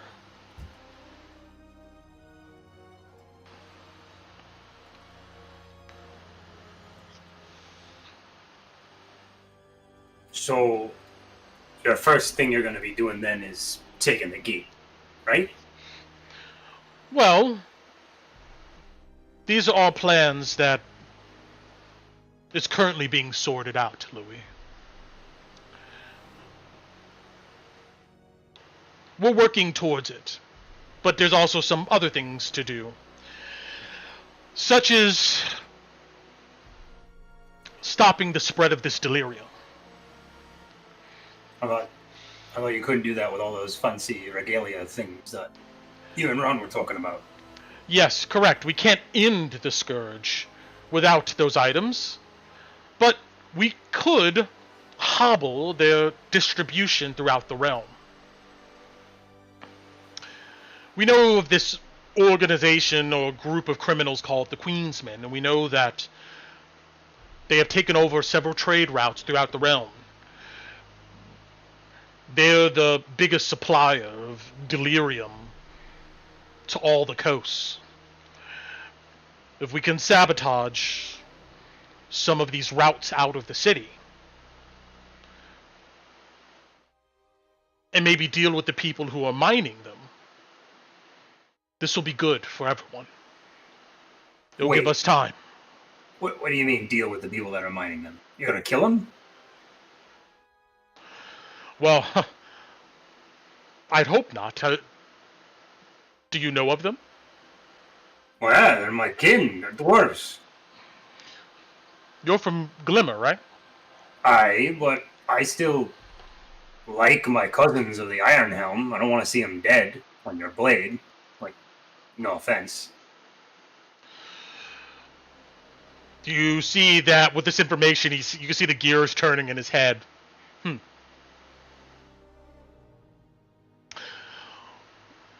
Well, in that case, I guess we must try to find another way. Why do you I mean, you know why they dig that. It's valuable. Most people buy it. If I'm being honest, one of the reasons why Drakkenheim is so attractive to adventuring types. We understand that, but that's no excuse for spreading this stuff across the realm. I'm just telling you the truth. Mine gold. And he kind of laughs. Good luck arguing that with Geldstadt, but fair enough.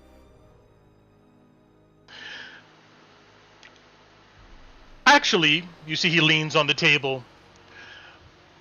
What we were thinking was maybe you and your friends can help us with this. If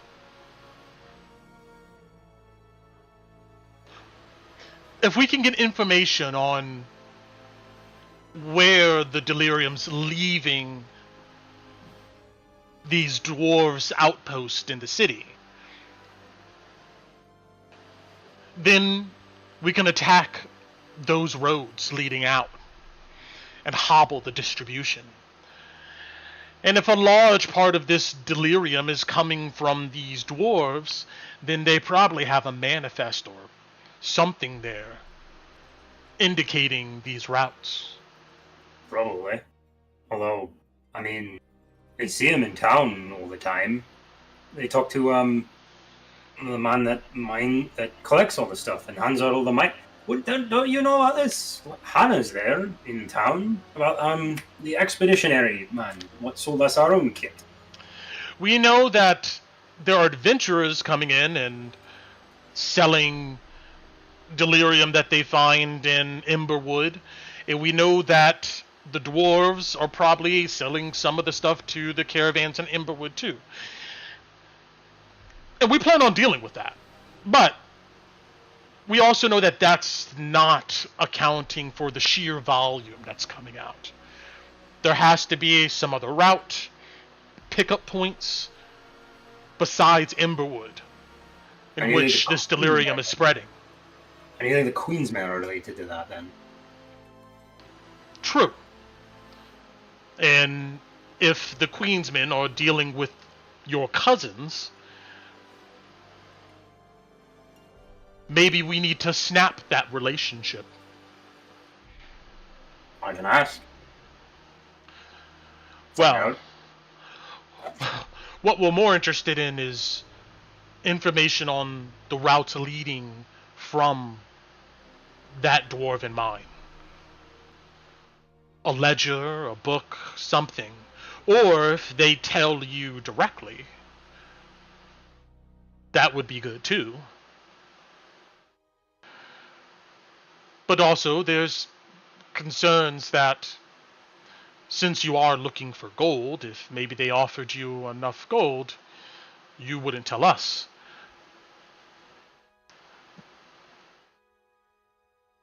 I mean, what do the dwarves get for losing their income from you messing with it? More debtors' prisons and blackmail. You see my position? And what you're asking me to ask my cousin?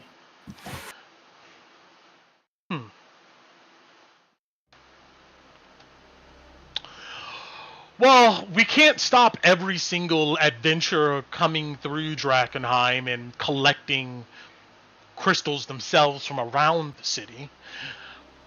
At least, not yet. But that is something you could do yourself for now, I guess, until you collect the money you need to get out of debt. And as far as what does the dwarves get out of it, we don't want to harm them. But if it comes down to them distributing this poison across the realm and us removing them, then we're going to choose stopping the delirium. Well, so the only route that you're willing to do is bullying them instead of working with them and trying to find an alternative where they could help the church. You'd rather just get rid of them or and lose a potential asset. Well, because they're not doing what you want. Well, what I'm willing to do is, if you can get information on these smuggling routes, we can hobble it enough to where it's not worth it for them to stay here. Again, you just want them to leave.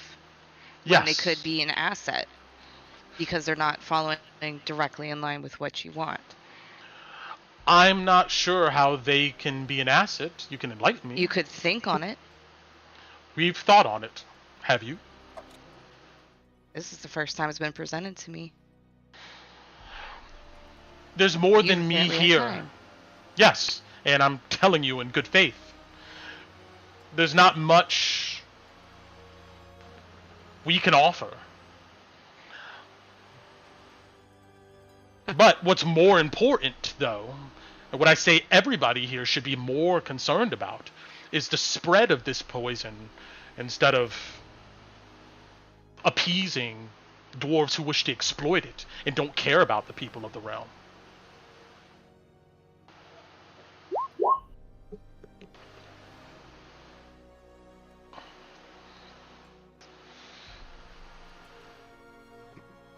If it was just as simple as us going Forgive me there and for telling them to interrupting. stop. 1 second. Excuse me. I'm sorry, 1 second. Forgive me for interrupting. No, but no, I I think don't. we're getting off track. Wait. 1 second, please, Torin. I just want to go ahead and make it clear that a lot of people have been thinking on this, and if it was just as easy as asking them to leave, we would have done it. The incentives are too high. And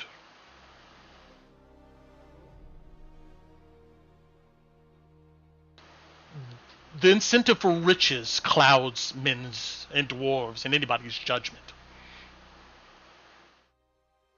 But I'm sorry. You were going to say, Tor. I'm thinking we're starting to get off track, debating. Now, you've given us quite a number of particulars, and you have been very forthright with that information. Anyone else have any other questions? Because we do have other things we need to do today. Ron pipes up. I do have one more now that I've been thinking. And he'll pull out his pouch of gold that he was given, put on the table. In lieu of gold, I have a request for mine. Sure, speak. Do you have anybody who has been to the crater and seen the horrors or whatnot that resides there and would be willing to share the memory with me, and if the party wishes them as well? What do you mean by share the memory with you?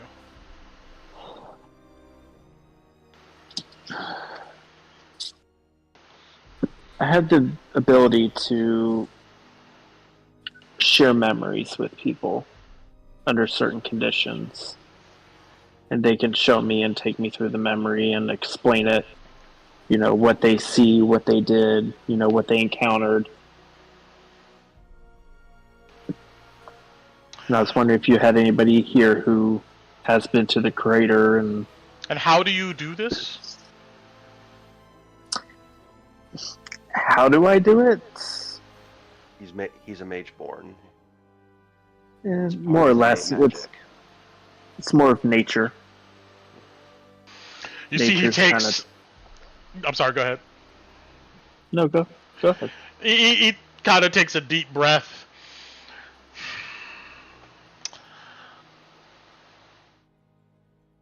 Our men are, rightfully so, hesitant about the dangers of this other type of sorcery. But, he raises his finger,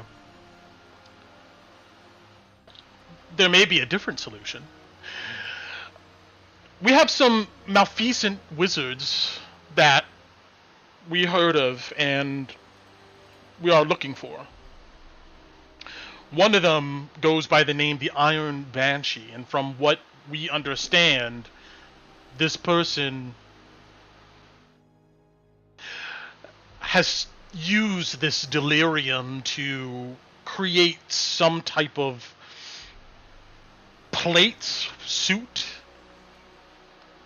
that allows them to persist in this haze and maybe even near the crater. From a suit of armor that resists the effects. That's what we've heard, yes. And last we heard, they have stationed themselves at the Rose Theater, the Drakkenheim Theater.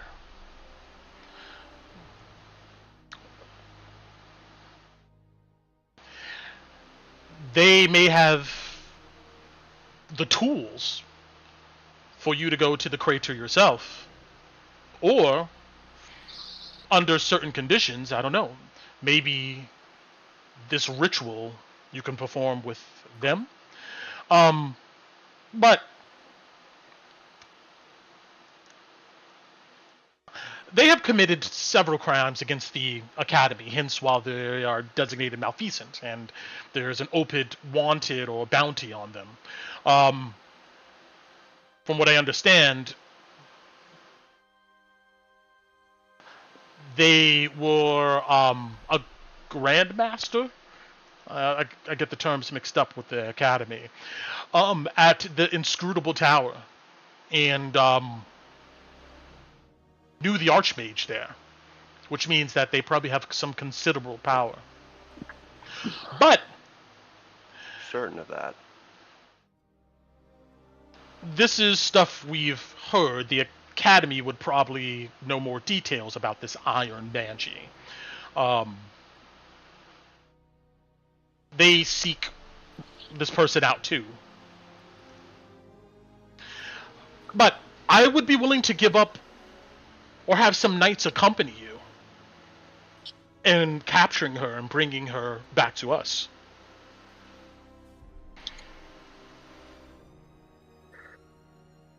And whatever tools and stuff that's there, we can make an exception to if you feel you need it in order to get close to this crater, which...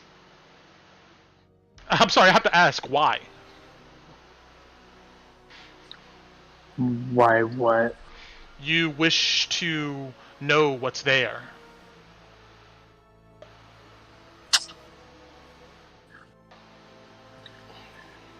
I've been alive before the crater. And I don't know. Kind of like you and you guys, you know, I don't know what's causing all of this, and it has been a very intrusive interest of mine to find out what this is and, you know, if possible, destroy it as well. I see. So, but, you know, like everything, there's always a source. And, you know, for me, the crater would be where to start. You know, the source may not be there anymore, but, you know, it might have the start of, you know, where we need to go. I understand. How about this?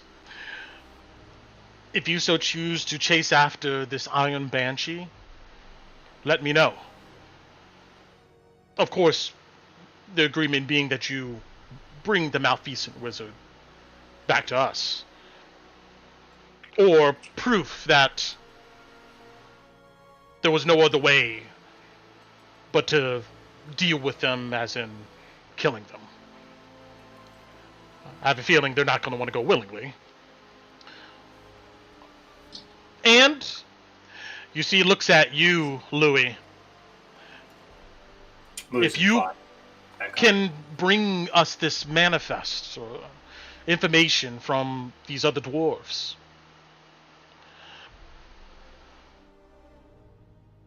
we can at least help get to the benchmark you need to get out of debt. And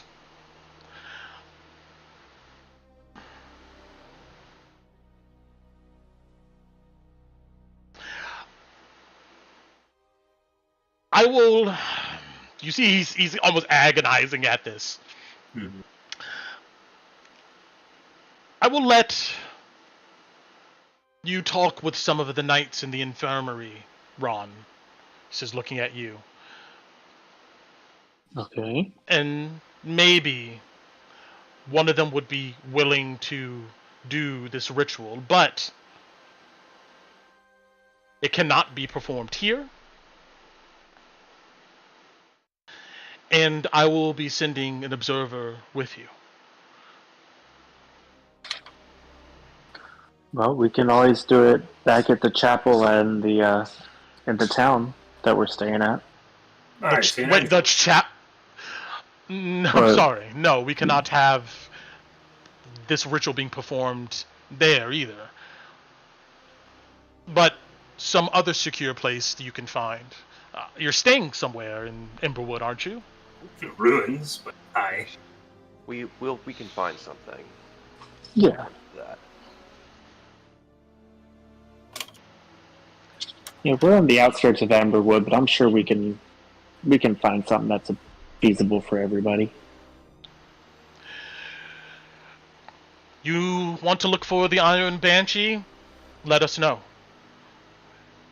And if you choose to help us with these dwarves, finding their trade routes, disabling one of them, or maybe, then I will allow you to talk with one of those in the infirmary, and if they wish to allow you to do this ritual, then so be it.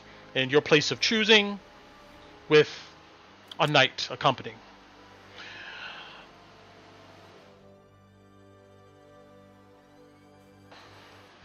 And one last matter, I don't want to forget. You see Ophelia goes, your brother, it said, looking at you, Kalina, and Tinu. Yeah, so you were saying he fell in love with someone, a cultist. She wasn't a cultist to begin.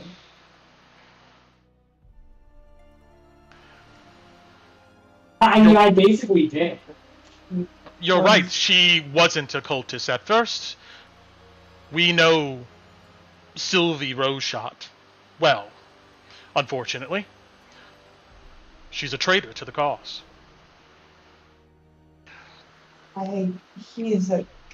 He's always been looking out for people. He's always looked out for us. He's a good person. I can't think of any other reason he would have gone to them, but for her to have convinced him to go. I understand. Lucretia Matthias has been gifted with a silver tongue, and the miracles that she performs are impressive. I can easily see anyone being poisoned by her and this falling fire. Do you happen to know where Sylvie was stationed before she turned? She was here at Camp Dawn. Ophelia pipes up and goes, after our venture in Toadsfell, I brought her here with me. Bad decision. You see, Theodore goes, she left, and ever since then, we've been seeing the followers of the Falling Fire pop up on our patrols, try to attack us, pop up on our supply routes, disabling and stealing from them. She whispers our secrets to them.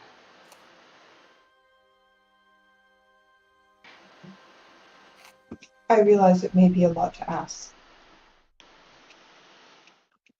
but if our brother is ever caught up in one of these, would you please spare his life and just imprison him until we can find out why he was brainwashed?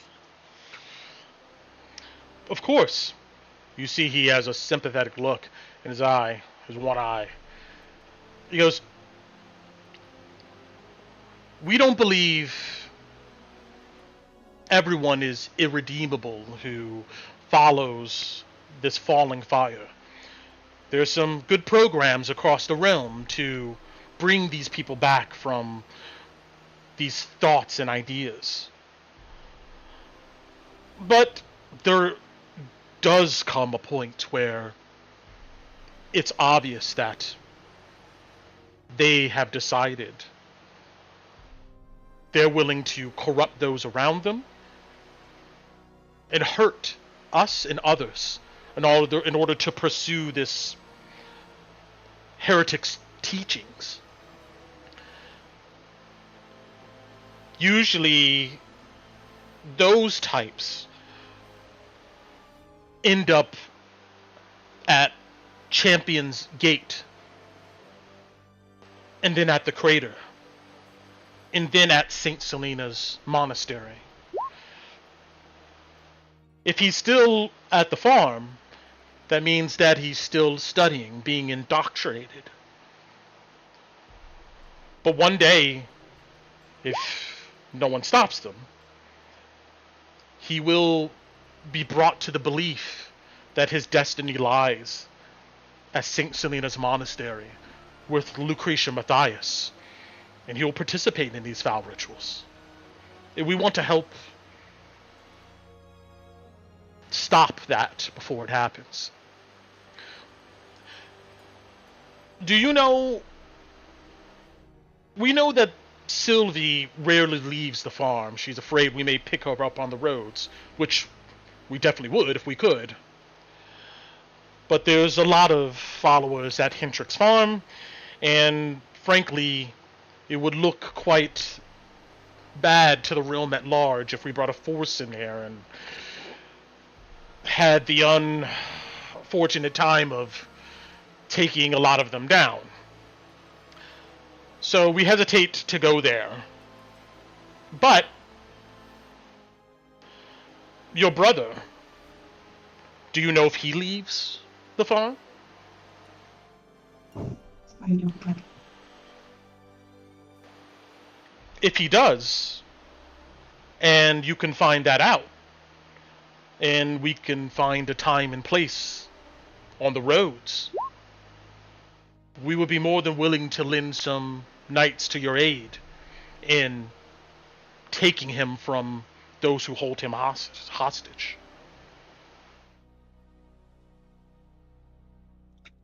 I'll see if we can find out. Good.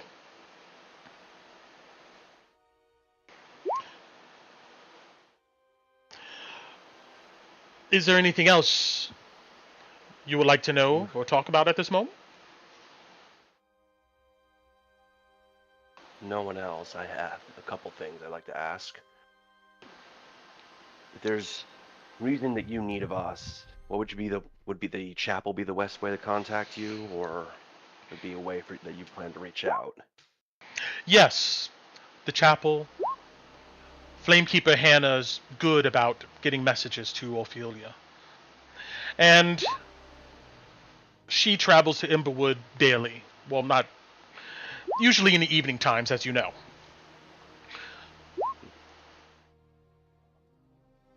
And if you need to come back here to Camp Dawn, let Ophelia know.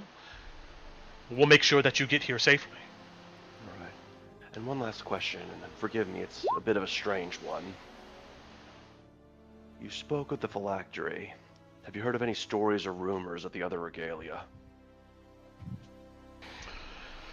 You see, he thinks, he goes, well, that hasn't been high on our priority list, although these items do need to be accounted for.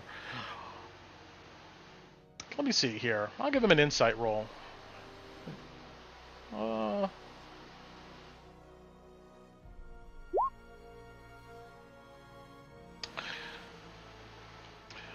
Roll me roll me a d6.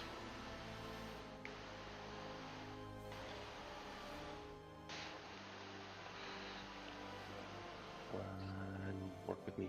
Roll 20. There we go. 2. Well, we know for certain that the Lord Commander of the Hooded Lanterns, the Elis Drexel, he still has the Commander's badge. He wears it. The crown?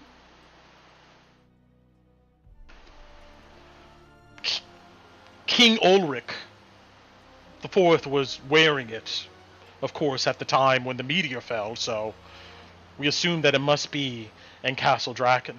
But I know the Hooded Lanterns, they are more interested in finding these seals of Drakkenheim, and they would probably maybe have more information on the others. Hooded Lanterns. All right.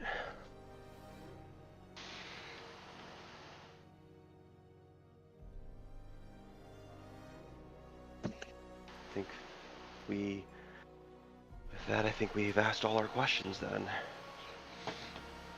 Very good then. You see he stands up. You see his other men in the tent stand up with him. Ophelia, you want to take them to the armory? And he goes, of course, Knight-Captain. And you see that he exits the tent. All of you exit outside of said tent. And he says to another knight with him,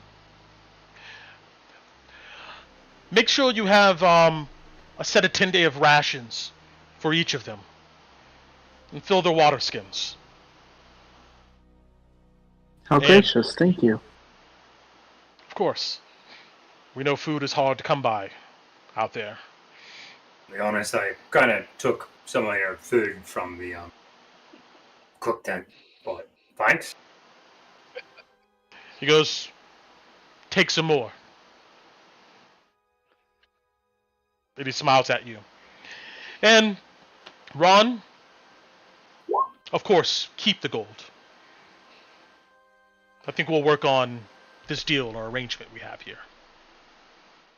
Ron nods in appreciation.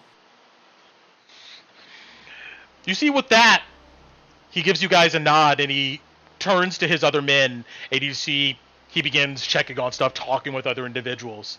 You see Ophelia says, follow me. She leads you guys to the south here.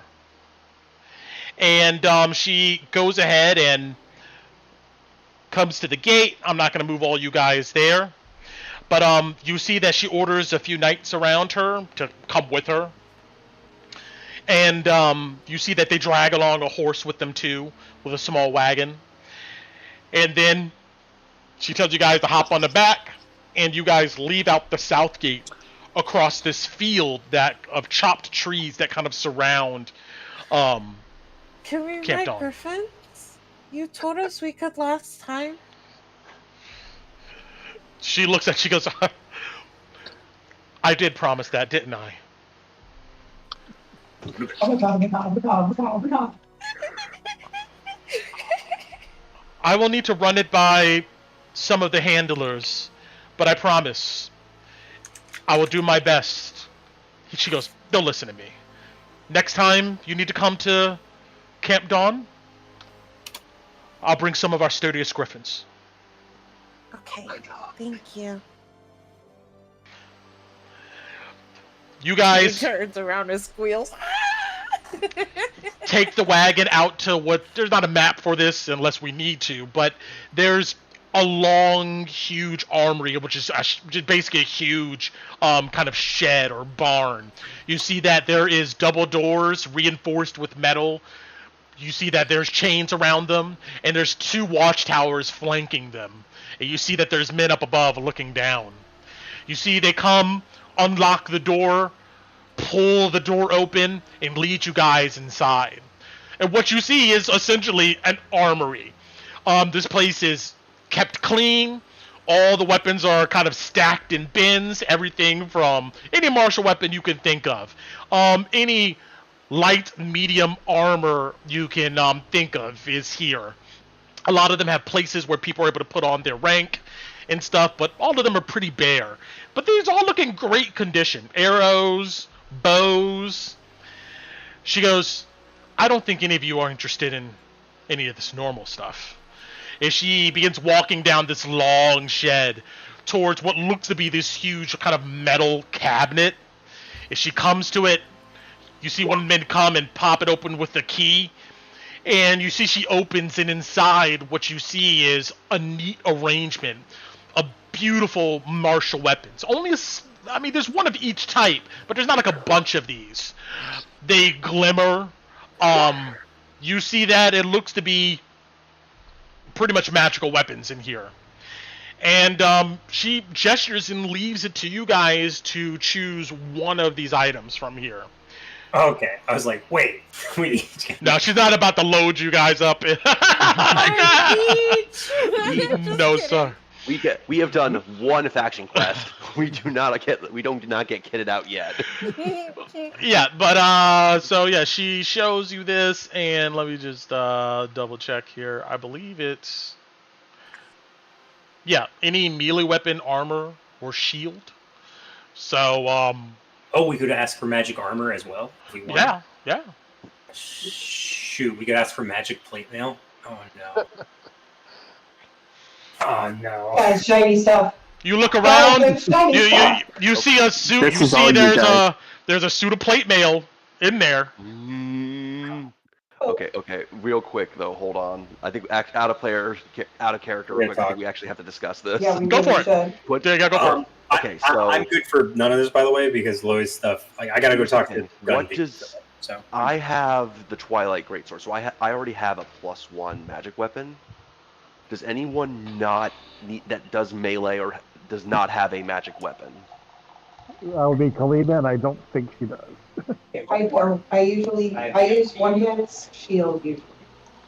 Okay, Alice, do you have a magic weapon at this point? No, I got the immovable rod I could stab somebody with. Oh, that's dark.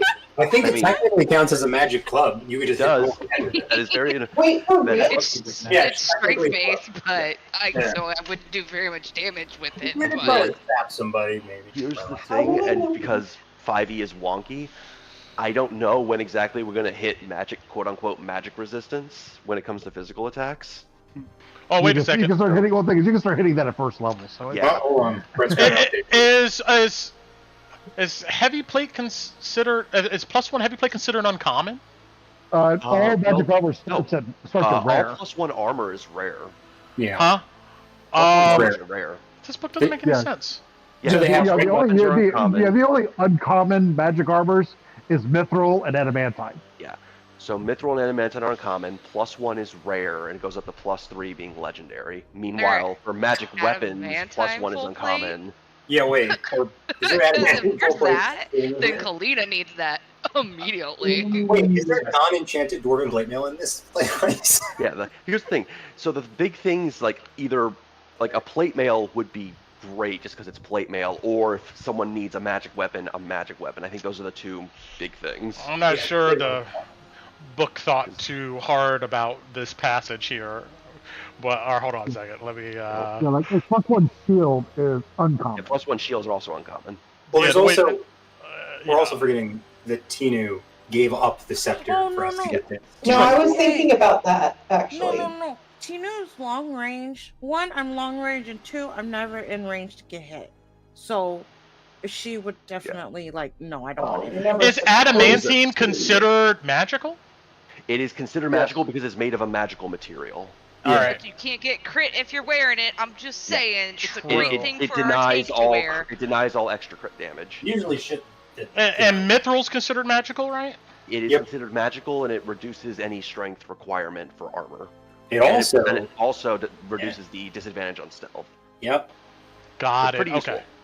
And all right, so And I don't think that 5e has any other materials outside of that. Yeah, they don't have like an. I don't think they have like an orichalcum or anything. Yeah, there's hellfire, hellforged weapons, but that's how they were dealing with it specific. here. Okay. That's. I think that was more. That's It more is campaign specific thing. okay, okay. So this is what I'm doing here. Yeah. I'm gonna send you guys a list of what's here, and that'll help. let's see here. Like, I'm assuming they have regular plate mail. Oh yeah, they have regular plate mail. Yeah. Well, the question is, Brent doesn't want to give us something accidentally that might be considered a rare. I magic think item. what they meant here was that depending upon where the mission takes place, depends upon whether it's uncommon, rare, blah blah blah blah. So yeah, I thought it might be a time and level. but thing. I'm about to show you what's here. It's actually there's still some cool stuff here, but Will they let us get like regular stuff too, or is it just the one magic item? they will let you, like, in lieu of a magical uncommon item, give you regular plate if you want that. They'll let that happen.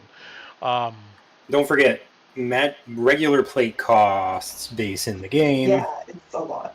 And then there's a double fee because it's Drakkenheim. Actually, was it double? Yeah, no. You have to double the cost of plate mail in this game. So plate mail is at least 3,000 gold in this campaign. Yeah. That's fine. That's fine. They're willing to come up off some a regular set of plate. Let's see here. But hold on. Let me just put this list here. Just chop this out. That stuff's so expensive. Oh. But yeah, they're willing to come up off of We're in a plate. medieval European fantasy setting. Iron is not as common as people like to believe it is. Right. All right, I'm gonna to make an entire suit of armor to cover I was a about to person. say the craftsmanship behind it too. Yeah. Craftsmanship, What are fitting. you talking about? I can make a fake iron thing for cosplay. I could wave my hand, reach into the ground, and just pull a plate of armor out of the solid earth. What are you talking about? So Seriously. I put a list of. Oh, wait a minute. No, let me delete that. That's If I really wanted to, I could probably make one too. Let's see here. Why? Okay, I'm gonna have to screenshot this now. I've actually been wanting to play with metal. It could be. Okay. With like welding and stuff. As far as armor and stuff goes, they have. It can be fun if you have the rules for it. I put in the treasure channel a list of this is what they got there. Any variation that would make it turn it into a rare item, they're not willing to give it up, or they do not have it. So they have any one of these items you see listed there, and as far as weapons are concerned. Yeah, that adamantine full plate. Yeah, reading out for the benefit of the people who cannot see what we're seeing. Adamantine armor, armor of weightlessness, a boomerang shield, very Captain America, mithril armor, a sentinel shield, or a +1 shield. Oh, cool! This armor weightlessness is actually kind of interesting. Gives you the jump and levitate spell as charges. That's so dope. But adamantine is neat. The spirit of magic items in any setting is that you never have enough to get all the ones you want. Yeah. Or Brent, a +1 magic weapon, correct? Yeah, long as it's uncommon, any one of the weapons in the PHP, they got it. Gotcha. +1. Yep. And we are just sticking with armor and weapons. No Armor other weapons. items. Yeah, that's what they got here. So yeah, going down the list again: adamantine armor, armor of weightlessness, boomerang shield, mithril armor, sentinel shield, shield +1, or any version of a +1 weapon that is not a firearm. Correct. You do not see any firearms. As much as I love D&D, I'm not as good at comparing stats as some people. So I feel like I will not have as valuable input in this decision. Any input's valuable. Yeah, and as our frontliner, adamantine plate does fit you well because it would definitely assist with your ability to take a hit. Effectively, if you wear adamantine plate, you cannot be crit ever. Under any circumstance. That's what adamantine gives. Oh. And You can't. Just to give the other option, just to give all the options. Mithril again, and your stealth disadvantage is gone. And if you did, like for instance, you need the strength requirement for plate, it would not matter if you haven't if it was Mithril plate. But for your character, that's probably not the as. adamantine is probably more I valuable think for your character. if everybody else was stealthier and I was the only person that was ruining it, that would be more important. Okay. Torin is also being terrible with you. You will not be alone. And so Yeah, is there's a lot of Colabati. us that are not very stealthy. Yeah. Depends on my Sentinel rolls. helps with perception and seeing things, but with Tinu and the power of seeing through of darkness being brighter than light, I don't think that one's as important. And then I think either adamantine plate is probably one of the better options, just because it is plate. That's the base 18 plus stuff, and reduced crit. You can't get crit even if. Which is very good for a frontliner. Mm-hmm. Which, as this goes on, that might fall on you more and more. I will apologize in advance. I mean, I was planning on that. Or take a +1 shield. I mean, higher AC is always Shield good. also turns +2 to +3, so that's also pretty good. But I think the armor is like 10 times Well, better than the shield. Hold on. Take a step back. We're all good with investing in armor for Kalina as opposed to anything else. No one feels like they need anything. Yeah, does anybody else need a Let's just make +1 sure weapon? before we go too deep into it. Because I will say this, with the +1 weapon and my current strength, I am good where I am, so I don't need a magic weapon. I can't because I need guns, and these guys don't have that. Yep. And the next option would be melee weapons for Alice, but that's up to her if she wants to speak up on that. My thought, even as a player too, is us finding adamantine full plate again.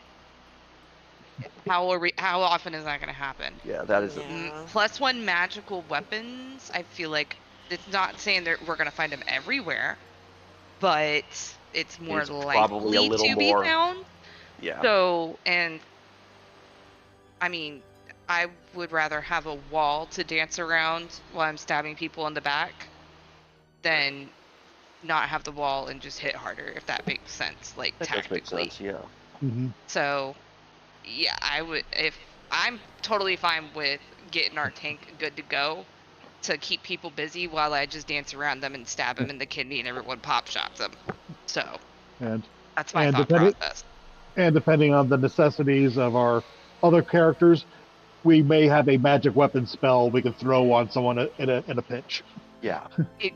And for me, that just goes with finding a spell. And I'm not going to take Alice full rogue either. So. And I'm hoping that when we eventually earn a feat, I'm planning to get Sentinel so I can try and keep that on as well. You've got to also keep in mind, because again, I don't think it's been mentioned, but it probably is big up. If anyone is planning to convert their character to 2024 rules, should that happen, a lot of the feats are half feats now, so that might also change depending. I still don't totally understand that. So basically, what they did, so you know how a lot of the later feats in like Tasha's, where here's an effect, plus you can add a +1 to your stats. Right? Basically, every feat, except what they call origin feats, which you take it as a background, are considered that. So if you take like Speedy, which is the new version of mobile, you would get be able to add a +1 to your dex. Oh. As well. Ooh. So yeah. Everything has. They've kind of compromised. Like you can take +2 to your ASI, or you can take a feat +1. It's not just ASI or feat anymore. I like that. But yeah, let's keep it moving, because there's a couple other things I think we can get to here before the session ends. Yeah. So I think we should do. Real quick, Bailey, do you have 16 strength to wear plate? 15. Or 15. Thank you. Forgot. I'm at 16. So okay, so you should be good. You will have no penalty then. Which is thank you, Louis, for bringing that up. That's very important to consider when buying plate mail. I remember Kalina having like a 15 or 16, so I wasn't that worried about that part. Okay, so order in the party. All agree. Adamantine plate mail for Kalina. Plate mail. Yes. 110%. Yeah. All right, Kalina, take that plate mail and accept. Take that plate mail. Okay. Good, we'll find it in Oakland. Yeah, Ophelia, she gives you a nod. She goes, excellent choice, especially for a fighter of your stature. She, Warrior. yes, would you like us to help you put it on now? Yes, please. Sure. You see that the two knights with her, you take off the armor you have, and they help, cutting the time down to get it right and fit it. You may be a knight captain yourself one day. You look good. Yay. Thank you. All right. And with that, you guys leave the armory. They, saddle you. You come back to camp. You see that there is a nice going away basket for each of you guys. Yeah, we'll just say it's a basket. It's 10 rations, wrapped up in there. Pretty much dry meat, like dates, some hard biscuits. And you see that they bring you over to an area where there's like a large water container. You can fill up your water skins. And then Ophelia, she goes, I have duties here, but I look forward to seeing you guys again in Emberwood. And if you choose to go ahead and go to the dwarves, the miners, on our behalf, let us know.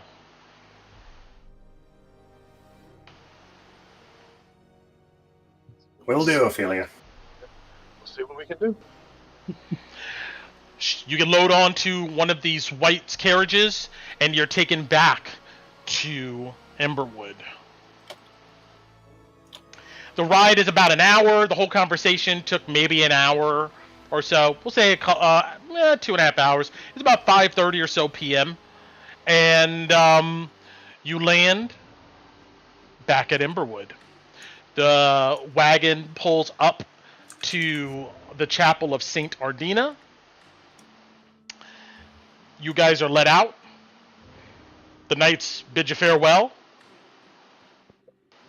All right. And what is the party doing now? You said it's 5:30? Yeah. Well, I'd say we can head back and get ready a little early, get some work done on the house. I'm still a little tired from last night. Oh, you guys don't want to go out right now and go check out that manor? No. I'm gonna be completely honest with everything going on the last couple of days. That slipped my mind. But All right. Oh, I thought you wanted to go start another bar fight. No. I meant I wasn't sure if you wanted to go talk to Orion about getting it out, actually, getting into his. We can do that real quick. We are limited, What? very limited on that. Did What? you want to go talk to Orion? Cool. About what? You wanted to get Setting up him the to the Minotaurs. Minotaur, didn't you? Don't we want to have a conversation about that first? Not where I guess other so. people can hear? While we're in the middle of fucking town? Wait, are we talking about this in the middle of town? We shouldn't be talking about this in the middle of town. Maybe. good point. I guess we're going home then. Home it is. Fine. Extended discussion. No problem. You guys travel. Let's see here. Can we open our chest? All right. Well, we have to.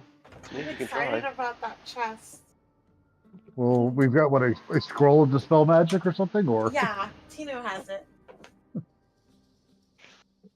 And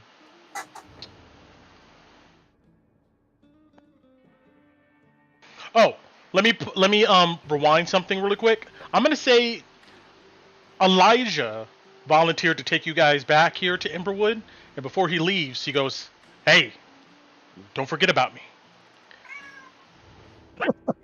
The cat agrees. Sorry, Trent's being annoying. Horrible. I compliment Trent's comedic timing. That was perfect. Yeah, it's about an hour back to your station. It's about 6:30 p.m. and you guys climb this cliff past the ruins within the trees, and you come back to the dilapidated guild house. Oh, where is that at? Here it is. Yeah, you guys get back to the guild house, and you guys returned here, and everybody should be on the map, right? Yeah. And I'm gonna go ahead and focus in as you guys walk through the rubble. I'm gonna say, as you guys approach, you note that this place is still in ruins. You can smell the stinky carcasses of the gnolls that you dragged out, like out in the woods. I do have empty maps of this place that you guys can, if you guys so choose to clean this place up, can turn it into something more formidable. But that is downtime activity. Yeah, that'll take downtime days. Exactly. If and when we have like time. it dirty. Yeah. It keeps people away. Well, Uh-huh. once we don't have to deal with deadlines, we'll consider our downtime days. Yeah. That's good. You guys arrive back to some security here. You climb down into the basement. Of course, secure the doors behind you, and you find yourself sitting in this bunker. Okay. We getting now that chest take open? that.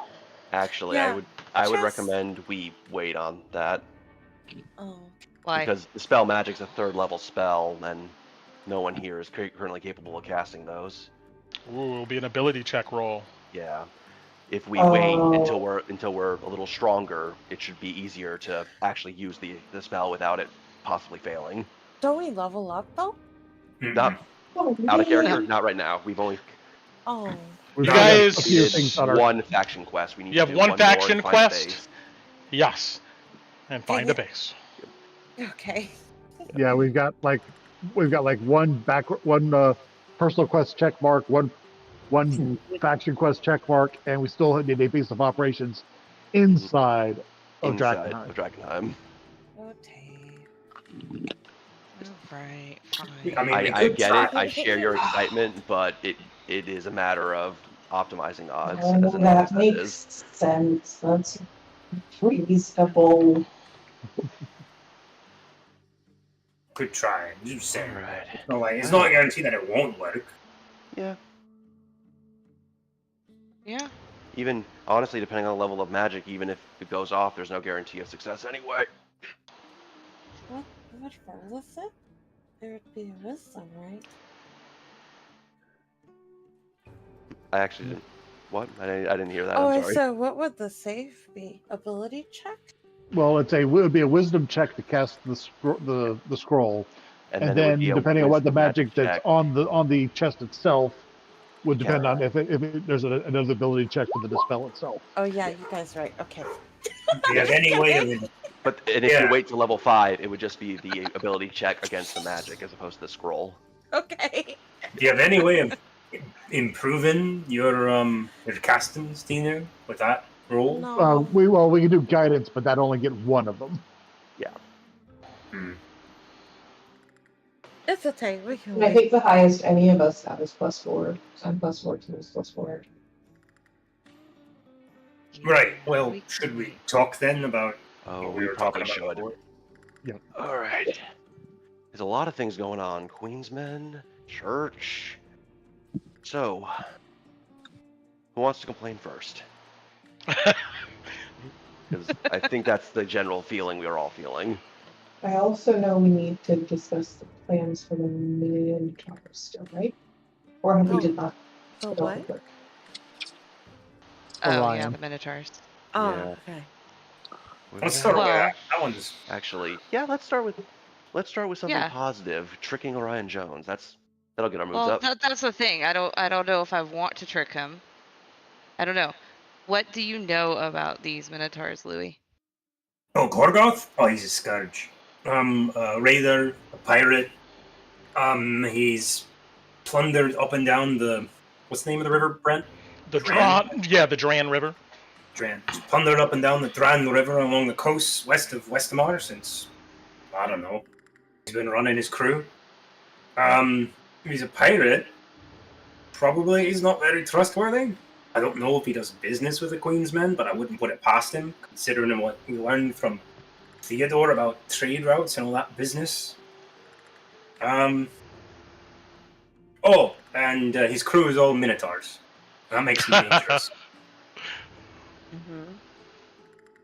Okay. So, and his boat should be the place I'm assuming we're meeting, but I don't know. I don't know where his ship is. Is that everything, Brent? Is there anything else? Yeah.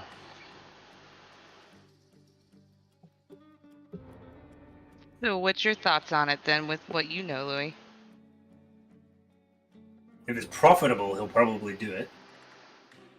If you ask him to put his neck out for you, he'll probably stab you in the back, especially if he gets a better deal from somebody else that don't like us. But the only folk I think want to work with a pirate would be the Queen's. Then again, he'll probably screw off and leave once he gets what he wants. I think that's what he was saying, wasn't it? Leave in 3 days? He was just saying for you guys to meet them in 3 days. He was just putting quote unquote axe over our heads to make sure we didn't, to try to keep us to whatever the quote unquote deal. Oh Yeah, for the dog. One other He thing. kills the dog in 3 days. Yeah. If we do want to take, if you do want to take a fight, his ship is going to be loaded to the gill, whatever he's plundered. That is true. That is Like, true. how many Minotaurs are there? At once? If it's 7, I've never seen them on Is ship. that a lot? Louis, I will say that you would know that His crew. that there's a crew that goes out and plunders, but they probably keep it light considering they're on rivers. This is not the ocean, and but the majority of pirates probably have a hideout somewhere else. So, what are we talking like? Well, it's a ship. What, like 10, 15 Minotaurs? Run me an insight. Sure. Not really much of a boatman, but 13. With a 13, only thing you would garner is that the Dran River is big, but it's not but they probably wouldn't have a huge boat on this river just because it would reduce their ability to be nimble and maneuver and get in and out. So you would imagine that it would probably be a smaller riverboat, and these creatures are pretty big. So a smaller boat, probably imagine that you can't get a number, but I don't know. There's some insight for you. That's what I have to say about that on the 13. If I had to ballpark it, probably twice the crew we saw down there. Maybe. Okay, I so still think we probably could have taken that crew, but that's still that's a Well- decent number more. If we're just coming back from the temple, I believe we would have better chance, but Yeah. we were pretty Agreed. tapped at that point. But I saw an opportunity to possibly do something else too, so I don't regret speaking up. To kind of just give you a smile, I Torn. think. Well, because Orion Jones I imagine has a guard, right? Uh-huh. Yeah. I Would mean, it in take that him, case, if we're trying to get him to, I guess, yeah, no need for respect, be bait in one way or the other, that he would probably let us work with them to deal with the Minotaurs. So that would shore up our numbers depending on how many he actually has. That's the other option I was thinking. Are we trying to do this where we use them to? Because if the Jones family lost Orion, it would be a huge hit to them. So if they ever find out that, I mean, they're already mad at me. They find Well. that out, could possibly bring more on my head. Well, But if I you- believe I think the situation was that he wants to get in good with the Hooded Lanterns. True. That's the angle I'm Him thinking too. bringing in a potential bounty for this pirate Mm-hmm. especially one who might be working with the Queensmen. If we can find evidence of that, that would definitely help his odds. Yeah, so that would entice exactly my Orion thought. to put his neck out to do this. What if Orion asks us why we want to do this? We tell him we found a dog. The That they're going to truth, kill. the dog. They're going to kill someone that we want to save. Oh, he won't give a shit more about than that. No. No, but he might give a shit about his own stuff, and he. Oh, he does. But like, he wouldn't. But We wouldn't be because of lying to him. Yeah, well, think of this. It's like, yeah, we were doing it for that. He's but not going to talk to because any of you guys. Yeah, but the information is that because of who we were trying to save, we know where this person will be. Yeah. We don't have to tell him that it's that's Venus. We just tell him there's someone we want to save. They're currently putting their lives over our heads, and we need his help, and Alice needs his help and remember that he's looking for prestige. And that should be enough for his own self-interest to hopefully get him to consider working with us. You're going to be trusting him then, Harry? Is that your plan? Orion? Orion? I trust his ideals, not him. I mean, him taking that out, him taking out that pirate does nothing but bring glory to his name and that stupid house. So he wins. So, but I don't even know if I want him. He won't go without his guards. I know he won't. Well, to be fair, the last guy that considered this didn't exactly take our weapons for us. So the Minotaurs might not be too surprised to see him come with a retinue. They just need to kill them and take him. Oh, that's going to be tough. I don't think he'll let us on the ship if we all come armed. He's smart. Yeah. Remember our job isn't to negotiate. We're just there to lead Orion Jones into a quote unquote trap. That if he happens to die in? I mean, our side of the plan is that we're gonna jump in and aid him, but that's what they're expecting of us. Are we? I don't know anymore. You got to make a decision. I thought we didn't I'm like gonna be him. completely honest, Alice. You are being very iffy on whether we want to kill Orion Jones or not. We're kind of waiting on your decision on this. Like, I don't think we should kill him. I don't think we are outright killing him. I think it's I don't think helping we should him not lead die. him to his death. I think we are better than that. Well, no. Korgoth won't kill him. What'll happen is Korgoth will take him and then he'll sell him to the Jones family. The thing is, are we selling him to be ransomed? He's worth more in ransom than he is dead. Yeah. Alice, you don't want to do that. What? Ransom him off? Yeah. Why do you think I don't want to do that, Tina? Don't that sound familiar, eh, Addie? Because, I mean, I know he's a horrible person, and I know he's actually not a horrible person. I just can't see stand there. the family. Then we shouldn't then. No. Okay. So we're not selling him to the pirate. I just don't want you to do something. How do I say this? Look at that face. Look at that face. Freaking Brett. I don't want you to do something that You'll regret? no, I don't think she'll regret it. Honestly, if I was you, I wouldn't regret it either. But I don't want to do something like, like something you can't take back. Yeah, and like, I don't like getting not revenge, but let's say it was revenge, and getting revenge is good. But if you've already moved on, you shouldn't backtrack to get revenge. But I think what you're saying is, and performing a petty act that you can't exactly take back or it's not deal with later. I don't think it's petty at all. I kind of is. Well, I mean, they were. Well, let Ku explain herself. Go for it. Sorry. Like, I don't want you to do something that. I don't know. I feel like you would.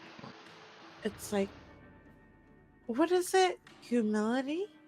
Shame? be like regret. You don't want me to put a dark mark on my soul? yes, Is what you're No. saying? because like, sorry, Brent, it's the same argument that Puddle had with Genesis. I don't want her to do crazy things like Genesis would do, because that would get rid of like you as a person. So Not if I'm, so like if I if you may, sacrificing yourself. You don't want me to get rid of my humanity. Yeah, Oh, go down yeah, the dark path. yeah. it's not very ladylike behavior, eh? Right? Harry? Not just lady, like hey, if I went through, I don't know what you went through, but I've heard pieces, and I would, just like at the camp, I was very petty. I still have not unattuned. Fuck them. But like, I feel like, I don't know. I'm not in a place to tell you what to I do, but think I I just think you don't got want your you to thought. do something I that, think you got your thought across pretty well, Tina. yeah, I don't want you to So- do something that later it would be like, oh, I've already done this, so it's okay to do more, if that makes Well, sense. let me say this. I hear you, and I want you to tell me things. I'm always open to listening because I was raised where I wasn't listened to, so I will make sure I listen to anybody that I can. If I don't take care of him now, if I do find out that there is truth, that I do have a claim to the throne, and I do eventually have that wishful crown on my head, the first thing I will do is do whatever is in my power to completely take out House Jones. Well, So if I don't then, take him out now, I'm taking him out later. So do I use him now, or do I take him out now? you won't. I mean, Korgoth will probably go back to the coast. It'll take him a week probably. And he's got to sail around. It'll take him a month or two. Yeah, but then when he comes back, it's worse.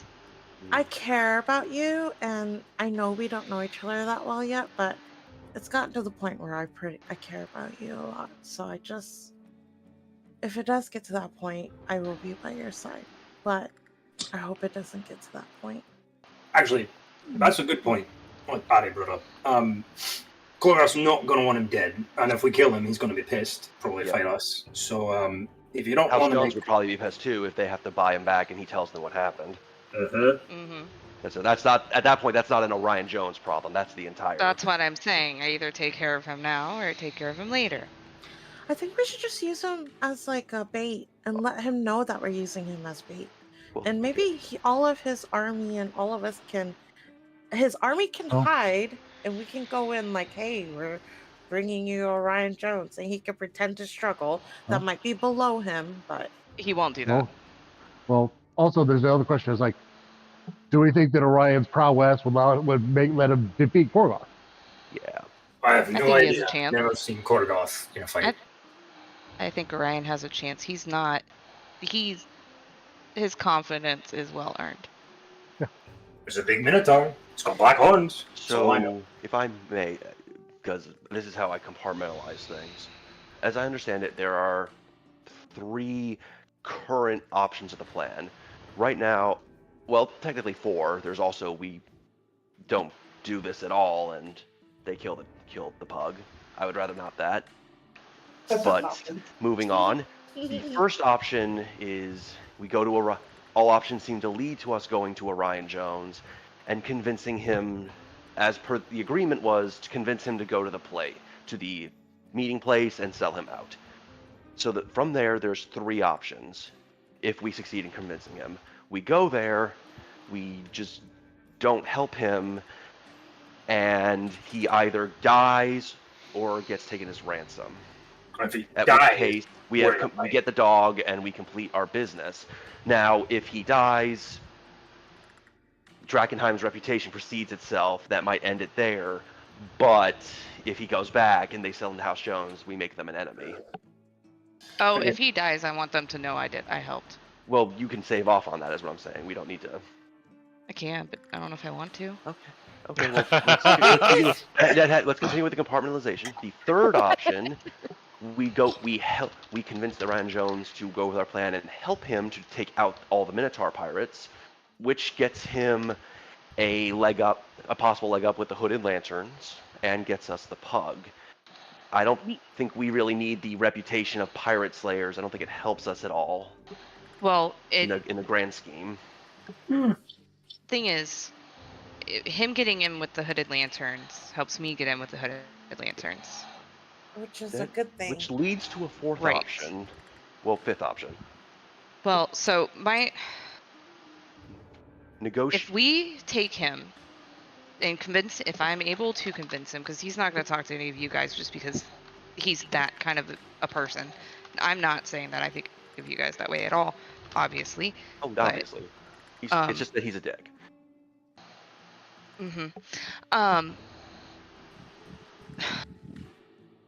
I just want it to be very clear that I will probably end up betraying him and turning on him at some point when he is no longer useful to us. Fucking Brett. I don't. Yeah, that is very appropriate. Thank you, Brent. There is a fifth option, and I do want to throw this out there. I don't know if this will help you. We could go to the hooded lanterns first. Now, hear me out with those. They clearly are trying to retake the city. That's the whole purpose of being there. And a pirate element that's raiding the remains might be something, maybe not every one of their best, they might deploy some units for. And if we already have their input and willingness to work with us on this, that would help us convince Orion Jones so he can show off in front of them. Torin, we didn't do the potion thing yet that they asked us though. So if we go, wouldn't they be like, well, you didn't do what we told you to do? I'm not saying this is guaranteed. I'm saying it's something we could possibly do. Because the thing is, even if we haven't done that quest for them, this is still something they might want to consider dealing with, and we can offer our help for, which does give us gives us a little bit more of our own boost of reputation, a little more of an in, which I know I personally and Alice has said she wants as well. I hear you, Torin, but I think I'm going to be able to sell it better to Ryan if I'm like, hey, we took the initiative and we can go to them with this. I've already been told. And also, if we do this and we do go work with him, and then we can tell him about Reed Manor, might be able to help us there too and be like, hey, this is my into the hooded lanterns as well. I'm okay using him as long as he's useful to us. I'm not going to blame you for that. I mean, I think that's the best option. That is just politics.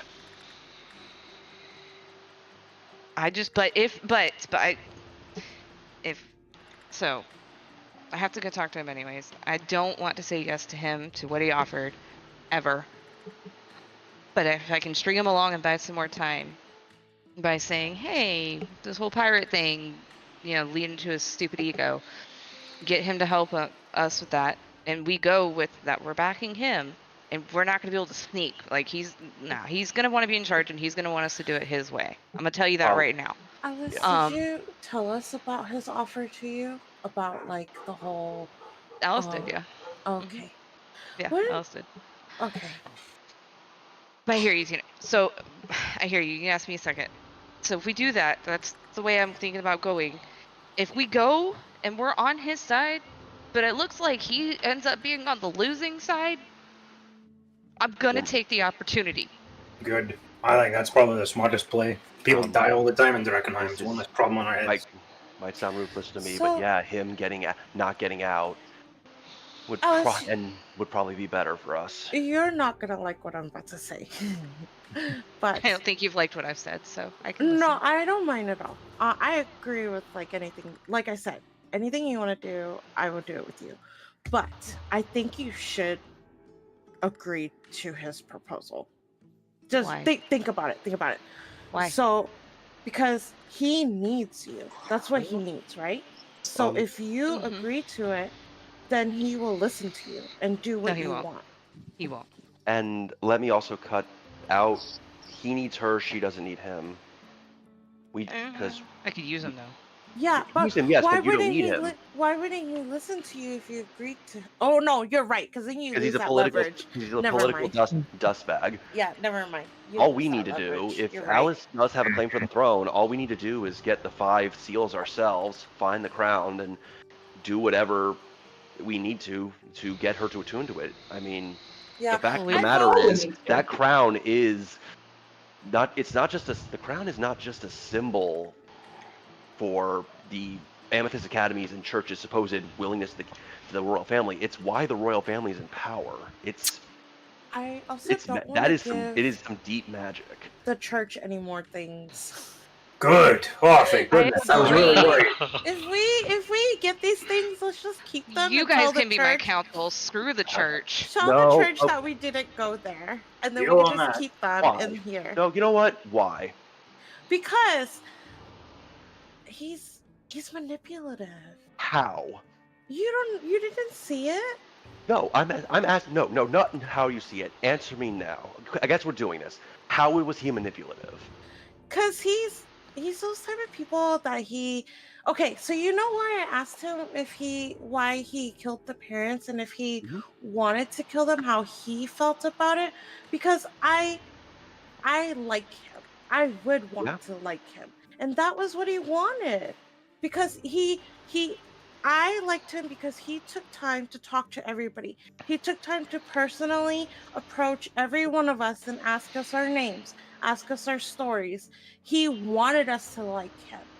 And in that's why I was curious, And because I so wanted you tried to tear like his him. world asunder. No, I didn't try to tear his world aside. Why are you always trying to fight with me, Torin? I'm No, not trying to I fight with you. asked him because I wanted to know if I genuinely liked him or not, to see if those were his choices, if he chose to kill those parents, if that's what he wanted to do, or And if he he's just did. doing it because of the church. And what I found out was that he's doing it because he believes in that, Mhm. which doesn't make it any better. But No, it at the same doesn't. time, it's like, how do I say this? Like I feel like he's very good at twisting words and twisting things that he knows about you to where he makes you want to like him. That's Well, why I I asked him those things. fully I will say agree with this. you, Tinu, because I hear you. Sorry, I'm gonna interrupt for once. I agree with that because that's why I asked him what he would do with the dwarves. Why the only option was Yeah. to get rid of them. Okay, Louis, if I say anything wrong, correct me. You have a bunch of dwarves who are known for stonework in a destroyed city that you're trying to make better. Why would you not offer to pay them to help rebuild the city, to supplement their income and keep them and build yourself up? You're just going to bully them out. That's why I asked about that, because I wanted Wait to a see what minute. his answer was to that. He Wait just a wants to minute. get rid of them. Wait, what did you just say? What? He's going to bully them out? Stoneworkers? Destroyed That's city? That's what he was saying Yeah. the whole time, Louis. That's And what there I it was is. asking him, because I was my first idea was, okay, if they're doing something you don't want, that's fair, and you want something else done in the city, but you're going to take away their revenue and then you're going to make more orphans, you're going to make more, people that you can manipulate into becoming with the church.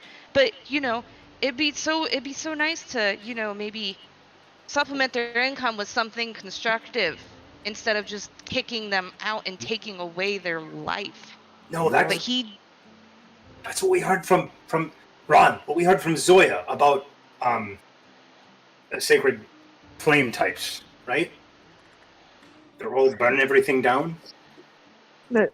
Essentially, yes. So, the gist of what I have from old Zoya is that the church's mission is a noble one, but their methods are not. What if that's what they're planning on doing here? They don't want to build anything. They're just No, gonna... they want to destroy Delirium by any means necessary, and they do not care about the harm or repercussions of it as long as they get it done. Right. That is their goal. They got a group of perfectly good So- engineers, and you're just going to tell them to fuck off? instead of helping rebuild the city, we're just gonna, exactly. They're That's not why I here to asked him what I rebuild the did. city. Who? So we're not giving them anything No, else, they're right? not here to rebuild the We city. all They're here agree to on destroy that? Delirium. Not at Just not a at point this of time. just a point of clarification. As far as you know, The dwarves are here mining delirium. That's all. Continue. I know. I know. Yeah. I know, but that's what. I know. But I'm just I saying. know. Like, Yeah. That's all. Yeah. Continue. Yeah. Continue. Yeah. Well, Oh, What happened? oh, she posted a gif. Oh, I meant to put it in general. I put it in the wrong place twice Yeah, now. no, she Ooh, put busted. the No, I'm general, joking. the meant for general meme and the party treasure thing, and it made it a little extra funny. I'm sorry. Continue. Go. Yeah. So, anyways, do we want to keep talking about this church? Sorry, Well, Yeah, Tinu, sure, I didn't I'll mean to keep interrupt talking. you. No, I just wanted to you're help you prove your fine. point. I just, Yeah, why did no one say that? I tried. Because I don't want to give No, him the you idea. didn't. I did. I was No, told to be you actually quiet. didn't. I was asking him questions. I was getting there, but Kala You're didn't not- want me to, so I And didn't. he answered you. Yeah, but Kala didn't want me to keep talking, so I I didn't didn't. push You because I killed didn't them want because that's us his to. belief, and that's it. There's no manipulative. And anything, he's actually the most forthright individual we've met coming into this place. He's still turning people out to be destitutes and Yeah. people orphans. Toward Yeah, him. There's so's not a lot everyone of- else. well, I'm just going to say something here as an outsider to part of this. We're in Westamar. Mhm. My family is a Westamar family. The Knights of the Silver Order are Illyrians. So they're watching the roads into Drakkenheim. Mhm. Are they an occupying force? A foreign army camped here? Well, I guess we should ask Her Majesty herself. Right, Eddie? Shut up. By definitions, they could be described as an occupying force. Yes, their main convent is somewhere else, and the main reason they're here is their own predetermined mission to deal with delirium, as well as deal with a former seat of power they had within the capital. So yes, There's I guess they an could be occupying considered. force outside the city, outside the capital of Westamar, planning to destroy the place because I don't see how you can get rid of delirium without the complete destruction of the city. I Well, agree. That is true, but the city is also already destroyed. True. The only reason So we I guess the can't question rebuild there the is- city from its destruction is because of the delirium, as well as the numerous infighting and civil wars that have been happening, and the current state of the royal family. So I guess that that's would be a question to pose to the Hooded Lantern. Yeah, we need to talk to them. I need to talk to them. I need to get to that cathedral. I eventually need to get further, but I know we have things we need to do first. Wait, so what are we doing with Orion? I'm gonna go talk to him. I'm gonna go talk to him. I'm gonna try to appeal to his ego to get him to help, and then we're gonna go in with the thought that we are helping him because we want to get rid of these pirates. Okay. Because I don't think anybody wants them in the city. We're going to get your dog for you guys, the delirium dog, which will be helpful anyways, and also maybe help get an in with the hooded lanterns, which apparently me and Torin need. The only hesitation I have with helping Orion get into the hooded lanterns is him The fact it gives him anything. blocking me from them. Yeah. That's the only hesitation I have. But if we go and the tides are turning and it looks like, they're going to get Orion, then we're going to turn around and help them and just pretend like that was the idea the whole time. Okay, so, and then the second part of that is, if we do the Hooded Lanterns, that means the Queensmen, we can't do the Queensmen, right? I'm gonna be honest. After going to Buckle Down Row and seeing all that, unless we really gotta save that, the only reason I think I'd be willing to work with those guys is if we helping out Louis with getting the person he's looking for out of their clutches. Because I'm gonna be honest, I don't like them. Oh, the Queensmen? Sorry, Yeah, we moved on to that. Okay. Yeah, no, they can kiss the greenest part of my ass.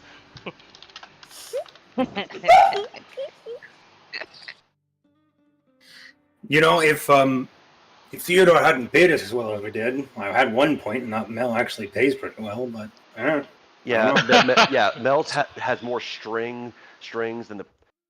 Yeah, Mel's has more strings than the church does holy water. Ooh. also, You you know, know, Quotable. if we get into that, whoever we're talking about people who are led by someone they barely know even exists. There's no security with the Queensmen, not really. If we insurance? toe the line, step out, or make ourselves more useful to them dead than alive, that's it. We're done. We don't even really know what they want or why they're here beyond just. And also, they talk of paying well, but they also made us throw 100 gold pieces down a well. Everything we They're get gonna from be them a for this problem here, no matter yeah, what we do. everything we get from if we work for them from this point onward, they're gonna want to cut. So any upfront price is debatable. Because problem is, I got a sneaking suspicion. I'll talk to you all about it. See if this theory makes sense. We throw that gold down the well, right? Mhm. And when we talked to Mel, he was talking about the haze and what happens when Buckle Down Row's, full of this shit. So they all go down into the sewers. I bet if Nimber is hiding out near the sewers, or near the fighting pits, it must be down below. And that's going to be damn hard to get into if we're not invited. So that's my rub. That's the rub, huh? Mm-hmm.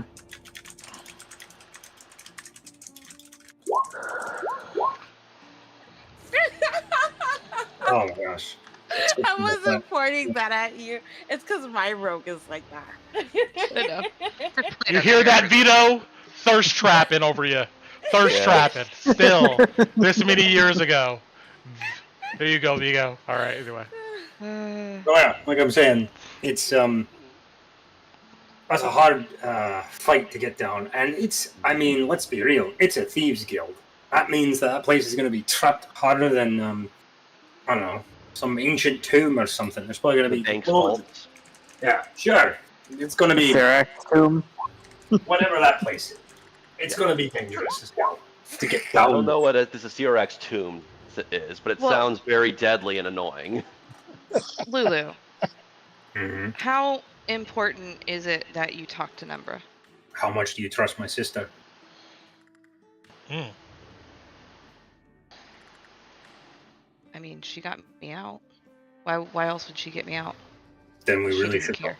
Then we should really talk to Nimbra. What's wrong with your sister? I don't know. I have to talk to Why Nimbra. shouldn't I trust her? What are you talking about? She told me to talk to her. She told you. Why would she have anything to do with Nembra? I don't know. That's why I wanted to talk to Nimbra. I just told Mel that I wanted her dead, so he thought I didn't like her, which is half true. Why don't you like her? Because she's half responsible for my own fucking debt. And what does your sister have to do with that? She knew her. I don't know. There's some fishy business going on, and she told me to go talk to Nimbra, so I wanted to talk to her. Wait, where's your sister? Can we not just talk to your sister? Oh, She's the one who raised me back in Caspia.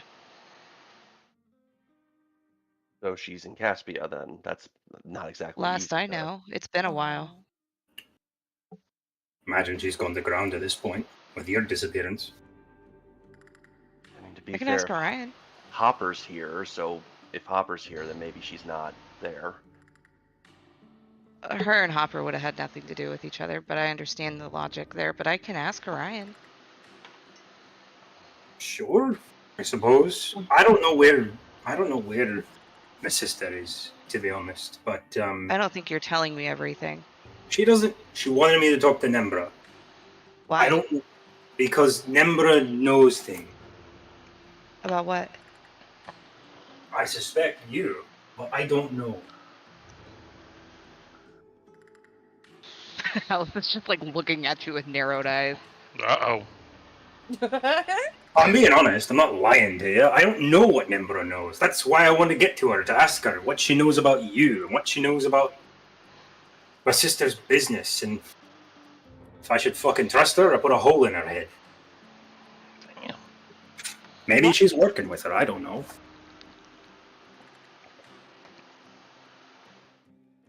And I can't figure that out until I talk to her. If she put you in debt, and if she's in the hole that she's in, she can't be that good of a person, if you think about it. Oh, Nimbra? No, she's a snake. I know it's bad to assume, but just based on, you know. I mean, she's working with. So Formally, what do we do about her? Well, we currently have. Unfortunately, she's going to go up into whatever fighting pit that they have. I can't remember his exact name off the top of my head. Well, But Yeah. her Once a week. Mel's gonna hold her, but her days. He pretty much told us her days are numbered. As much as I hate working with them, we did have our earlier discussion with the potion maker.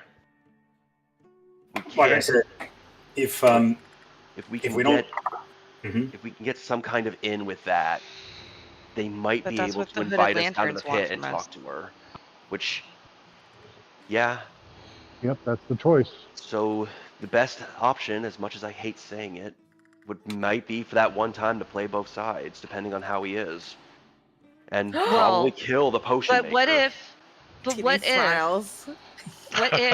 we, with Orion, we get this Minotaur thing handled? Yeah, the Minotaur, and that gets our in with the Hooded Lanterns. That leaves the potion. It could, but they're still gonna be pissed. Yeah, no. Here's the thing. First off, you talked earlier. If we have this plan, we can't bring Orion when we go deal with this guy. He's going to ruin it. What? Who are you?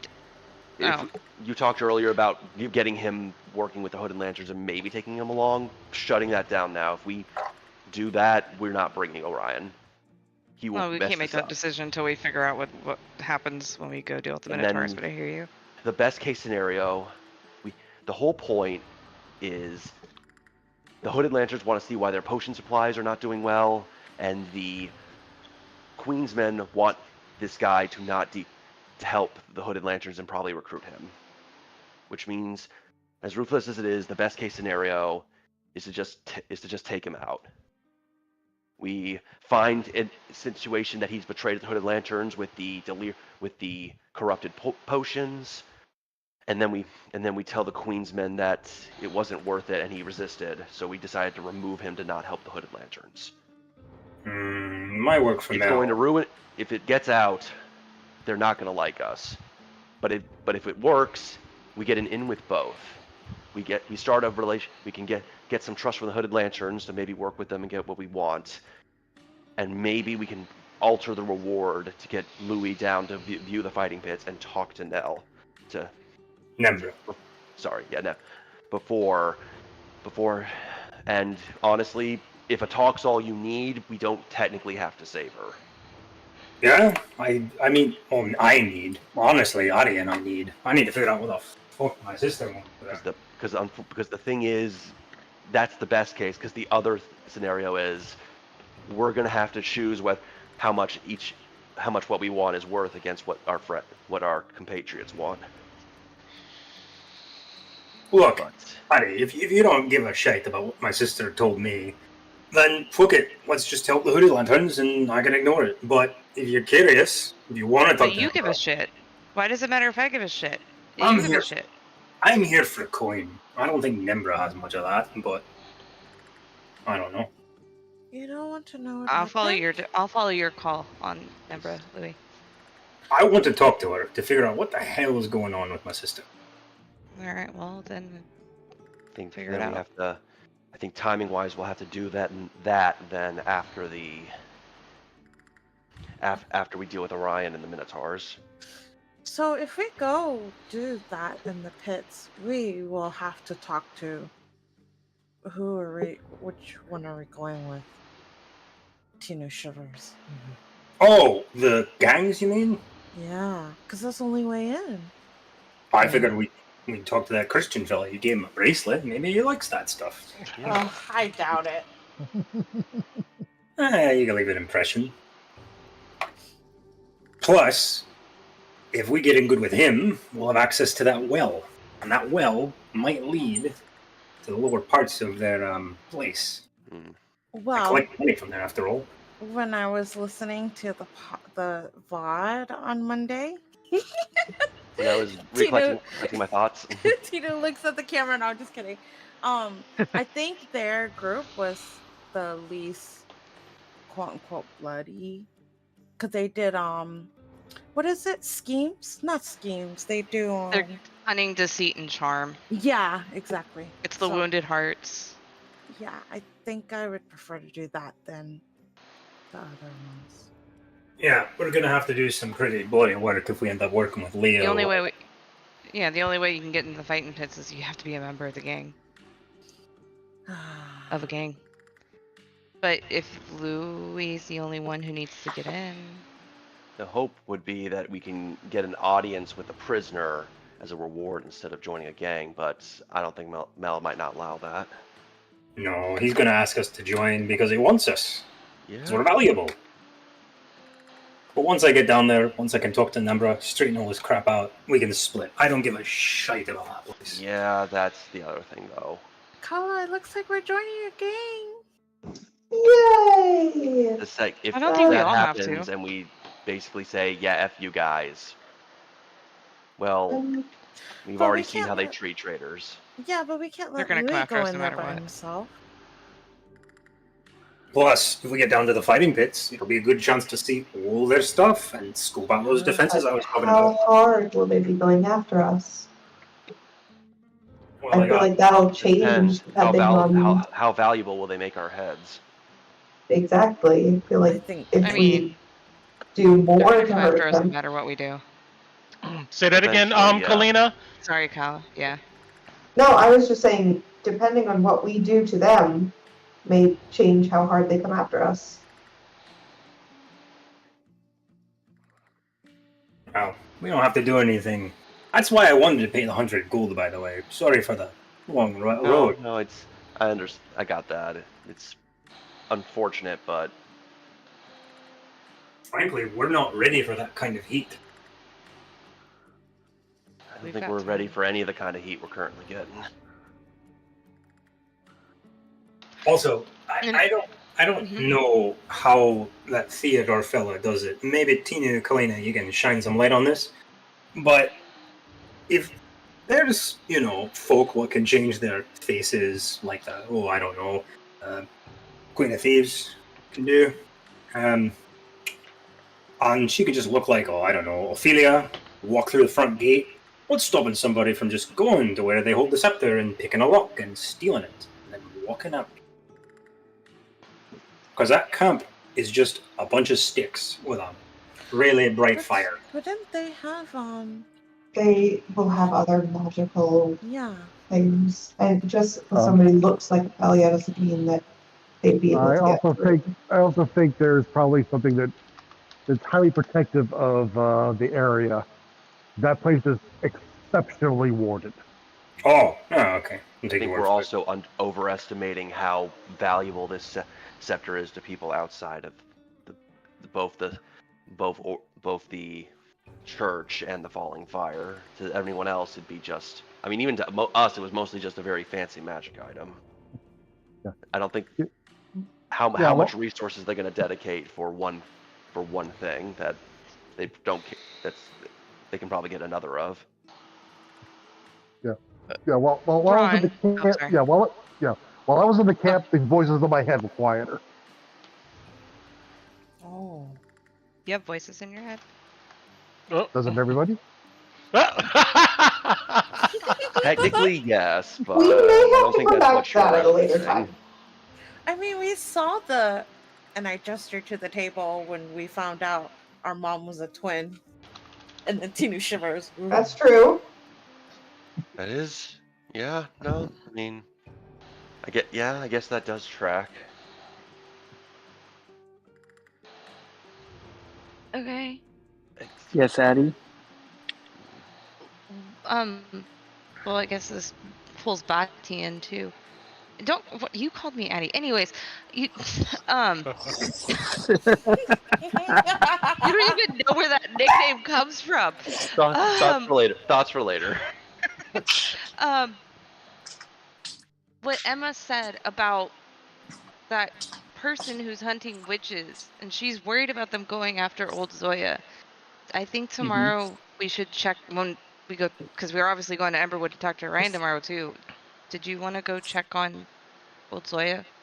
Absolutely. I think that's probably a good idea. Yes.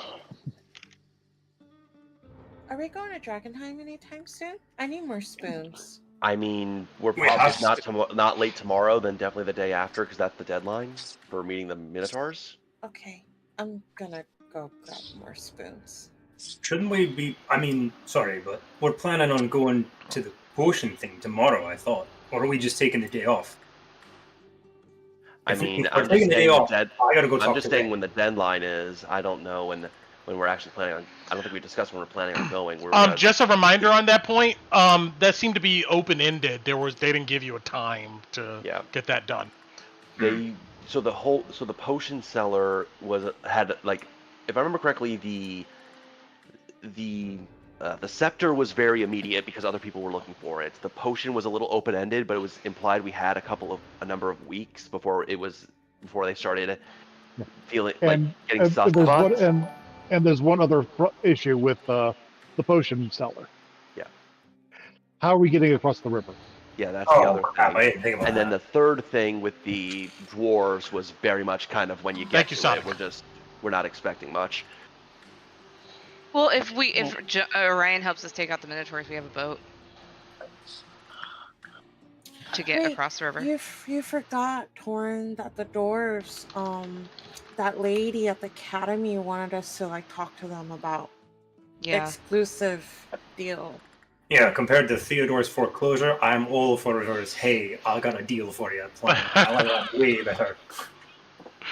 Well, and according to Lowy too, is if some of the dwarves might have information on the crater, which will help us, you know. But if they were exclusive to the academy, they wouldn't be quote unquote distributing the evil seeds to the world, right? Because it would just be going to the academy. Yes, doing with it. You know what, Tinu? If you can sell Theodore on that, I'm all for it.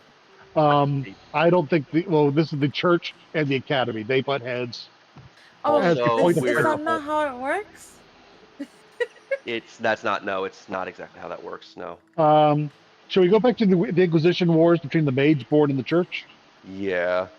No, I meant that if the dwarves are selling exclusively to the wizards, then they wouldn't be selling the delirium to everybody else, right? We're making assumptions that they don't have multiple they wouldn't have multiple deals. But that's what she said. She said they would fork up the money for all the deals to be exclusive. Cool. But also, you have to consider the fact that who has the most use for delirium in this world? I don't know. Tina shrugs. Mageborn. Yeah. Oh. Well, and also considering now. Oh, sorry. Now, also considering now that we know that certain mages can use it to make special armor. You know, that's. Tinu sighs and leans back against the wall. No, my argument is I will say 2 this. or 4. If you want to try to Hold on. Let Ron speak here. Sorry. No, what I was saying is my argument isn't 2 or 4. Personally, I don't give a shit where delirium goes. Personally, if possible, I want it gone. But again, I can't really make that decision until we get to that point. But we do know that the mages are finding ways to utilize it to enhance themselves. So whether we align with them or make them our enemy or stay neutral, whatever, we kind of need to keep that in the back of our minds. But I will say that I mean, if you want to try, it probably wouldn't hurt to bring that up. At least give the argument that it would be contained by by the Amethyst Academy. I mean, like he also said, when the Luminum Cords came about, it got less bad. So, and they have worked with the Amethyst Academy in the past. I don't know. But I'll try. But if you like you said, if you can sell Theodore on that idea, I'm all for it because I sure as shite don't want to tell Reginald he's got to leave and go broke on his business. Yeah, the options are we find some if we give them that, they're going to attack the business till it goes broke, and they have to find something else. So either we find an alternative that broker a deal between them, or let them attack each other.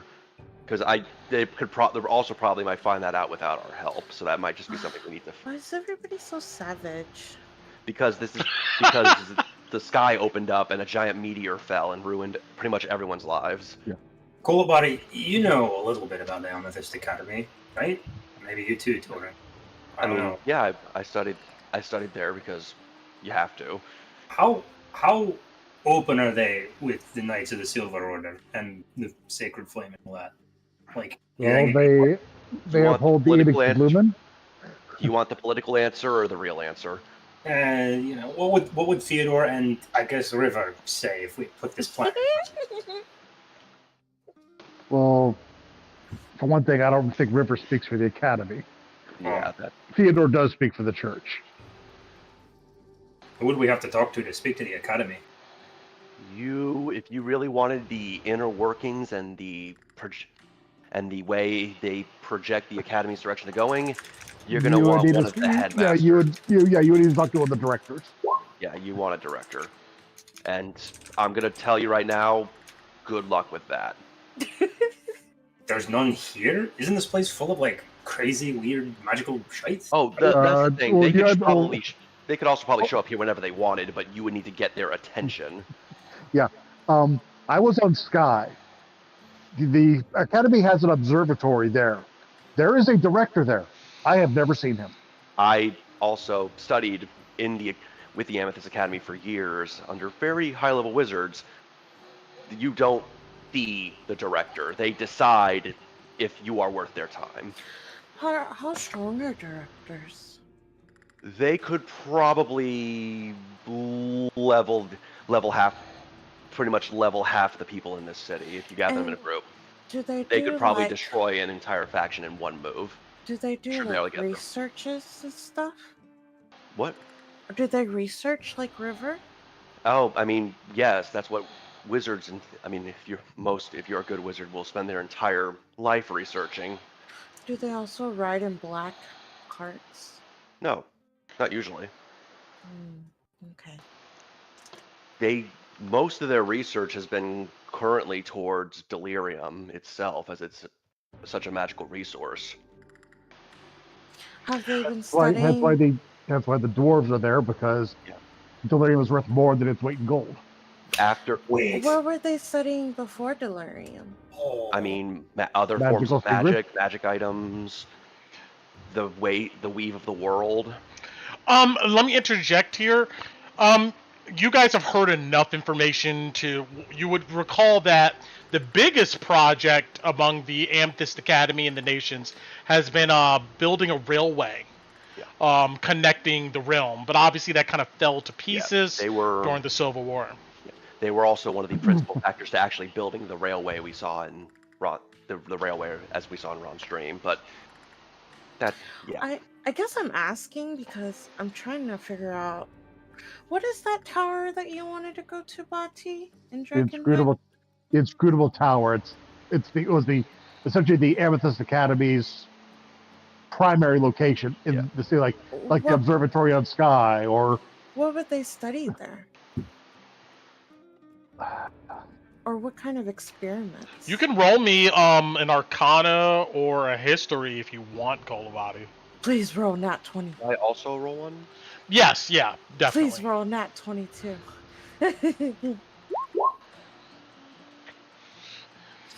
Kolobati, unfortunately, you never would. Sure, maybe you passed through Drakkenheim growing up, but your That was like decades ago. So. yeah, you were never really that close to the inscrutable tower and I guess their objectives. Torin, with the 13, um, the only thing that really comes to mind is studying in Transmund that if you would have asked about this inscrutable tower, the common lore is that one day, long time ago, we're talking about hundreds of years ago, back after Castle Draken was built and the Von Draken dynasty was in power, that this tower just appeared out of nowhere in the city. And people believe that there's a lot of extra dimensional effects and activities going on around the inscrutable tower. It's bigger on the inside. Yeah. The big thing to know is that it was basically their headquarters. It was certainly there was research being studied there. The railway project was probably conducted there, but it was mostly a center of magical power. But you would know that, that is all true, absolutely. But you know that the inscrutable tower, at least as far as the academy is concerned, was a research facility. Yeah. Well, and they were just researching the railroad? They were researching whatever they wanted. It was whatever interests they would have, magical pursuit they wanted to research. Would you guys know any specific researches they would be doing on twins? I'll just outright ask it instead of digging. Tinu, you want my honest opinion? If it got to there might be something. It was probably a higher up individual whose name I would need to know to even begin to look into it. And considering they apparently hush it was with how your mom supposedly disappeared before you found that out, that it probably wasn't publicly broadcasted to others. If Torin, you would know that the late Archmage of the Inscrutable Tower, her name was Adriana Modera. You would know that name. She was a director of the Amethyst Academy, but at this point, people have assumed she's dead. Right. Quick question, Brent. Yes. When we last talked to River and we brought up what Tinu supposedly saw and described to us, she showed some form of recognition, right? River explained, yes. River's opinion is that, actually, she's shown some recognition, but I don't think you guys ever talked to her explicitly about this. So, that's about it. Yeah, I don't recall any conversations about that. So I will say this. I never had a high position in the academy. If you really want to describe it, I did my time and now I'm here. But there might be people who have enough influence that might know what you're talking about. And there's one person I can think of to ask, excluding River. But I don't know. I can't guarantee he'll know anything. That's okay then. But I think that would put Kala and I'm not trying to speak for you, Kala, but we would be interested in that because of our mom. Maybe if we can get Theodore and this director person, whoever they are, in the room, maybe they can work something out and we don't have to go killing one another. But I don't know. To go ahead and pipe in here again, when you asked her about, I believe you guys, looking at my notes, asked her about, did she know, the black card, did she know anything about that? She didn't indicate any recognition at that time, but what she said was that there is several malfeasant wizards running around Drakkenheim that they're interested in probably apprehending. Yeah. Yeah, I have notes for when we talked to River. It says, member dressed in black says she'll check in on that for the twins. Yes. Yep. Okay. That one's been a while, so. Yeah, that's what I have written in the notes. So, sounds like immediate plans are deal with Orion and the Minotaurs. The best way that unfolds. As well as checking in with old Zoya. And then we're kind of topsy-turvy on everything else. But Lulu wants to talk to Nimbra, which means we would have to go at least as far as that to get him to talk to Nimbra. You probably should talk to her too, Abby. Okay, me and Lulu need to talk to Nimbra. Mm-hmm. And if you guys are going, I'm going too. well, I mean, Sure. Well, maybe Nimrod wants to talk. I don't know. I don't care if you're there, the whole, yeah. So get in with Golden Boy of the Thieves as well, and then and then hopefully if the Minotaur thing goes right, we can just steal their ship to get to Reed Manor. And were you wanting to use that as our in with the Queen's men, right? I mean, it'd be nice to have the ship for that. Actually, yeah, that's the point. We could use it if we dock it somewhere safe. We could use it to get across pretty easy. Yeah. So. Out of character, that would be so cool if we had a ship. Oh my god. I mean, it could be our inner city base. Yeah. And it sounds like we do want to help the Amethyst Academy because it sounds like a lot of us as well also need to talk to them. Oh crap! I gotta talk to Edge tomorrow. To the chorus. Mm-hmm. All right, so check in with Zoya, talk to Reg. Anything else I should add to the immediate to-do Talk list? to Orion Jones. Yeah, I have tried to convince Orion Jones to take us out to the Minotaurs. Check in with old Zoya.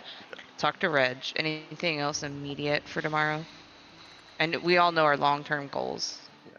Do we have time to go for that hall of delirium near Buckle Down? That would put a lot of coin in our pocket. It could be when we go to talk to the other dude. Oh, right. Yeah. Sure, that'll work. I don't think we have enough time to make that a separate trip, per se. Okay. Is there anything I'm missing from anybody else that they want me to add to the itinerary? Well, I think we're still up in the air on the Reed Manor situation. Yeah. Just saying, like, tomorrow, what we know we're doing. Oh, if we do get the boat, are we going straight to Reed Manor after, or are we coming home and then going back to Reed Manor? I think that'll be a decision we make when it happens. Yeah, it depends on where we come out after In the immediate, we would have to go back. We might head back immediately, depending on how hurt we are as well. But yeah, like I said, I know our up in the air stuff is up in the air. I was just trying to get I was trying to at least get down what we have all agreed on and know to do, and I think the other things will develop as we do those. I'm just trying to make sure I'm not missing anything anybody else wants to do. Cool, bye. Didn't you have somebody you gotta go talk to? Am I crazy on that? What was that? I thought Mel mentioned something about somebody you know. We gotta go talk to him. Oh yeah, the lady that's looking for you. Yeah. Is that like somebody we need to avoid, or somebody you want to go talk to? I am not sure on that fact. That's the problem. So that's well, you have time, I guess, to think on it. Or what? That might not be immediate. Well, the situation is why she is looking for me. Why? That I do not know why. Is she seeking me out because of my mother or for some other reason? Do you think that she travels alone, or does she have She's the heir apparent of Drons, but of course she's not alone. Does she have voices in her head too? Oh, wait. If that's the case, she's going to be the Red She's Lion. the daughter of the Archduke of Dronsmund. Yeah, okay. Rich type. Definitely the Red Lion Hotel. Yeah. Not somewhere Well, else. she's probably as much of a pirate as the Minotaurs. Oh no. So, do you want me to add to the tomorrow in town plans to pay Emma Crow to look out for her? Well, according to Mel, she's staying in Buckle Down Row there because, like I said, she's probably as much a pirate as the Minotaurs. Oh. What if we won't run into her there, right? She's probably not at the Red Lion Hotel. No. No, but I mean when we go to the Minotaurs. Because she's in that area. I don't know. I don't think the Rose of Thorns can make it this far up the rivers. Hey, Ron, Alex, check Discord. Oh, here, gotcha. Okay. All right. Gotcha. Well, which one do we want to do? Do we want to do the reliving the It's up thing, to or you you guys. want to do the one-on-one? Just let me know in that chat. I leave it up to Shane. You make the call. What you want to do? You have two options. Probably the same. Just let me know in chat. Okay, so that's something else. What do you want to do about it, Bati?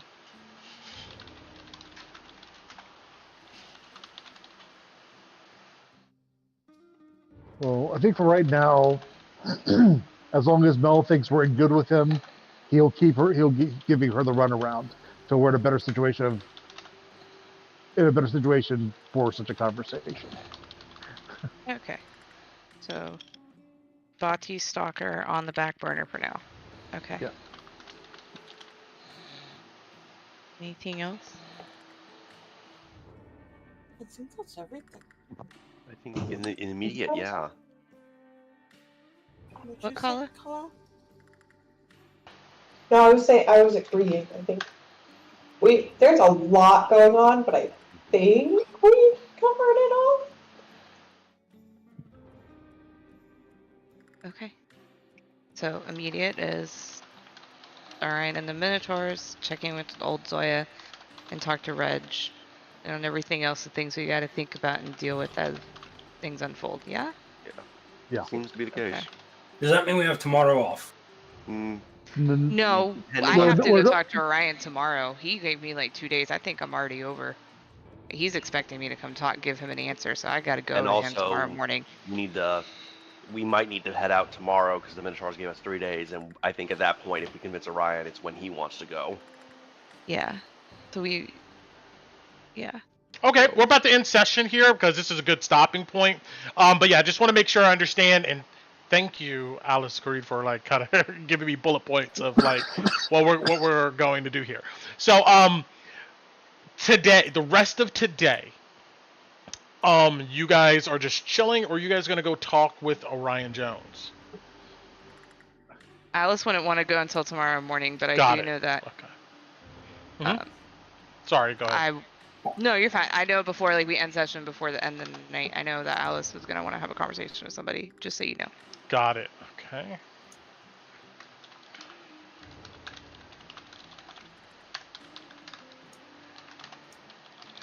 Alice, so the rest of the day, you guys are kind of just getting your bearings, chilling.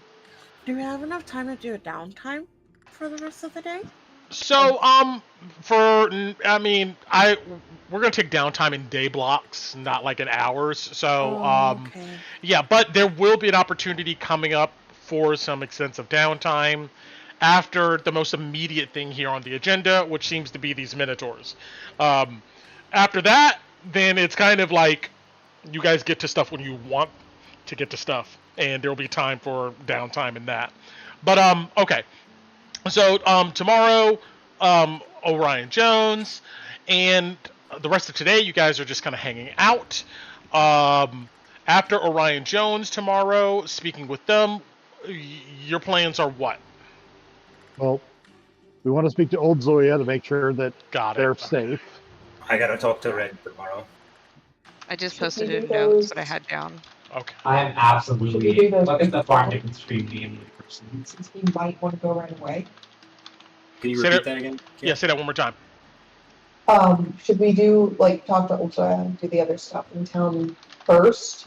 Just because after we meet Orion, he might want to leave right away. Gotcha. That's fine. Yeah. So Okay. Reginald, Zoya, and then Orion. So kind of the. Yeah. All right. Got it. This will help me a lot in being ready. And, yep, Reginald, Old Zoya, then speak with Orion Jones. That's all tomorrow.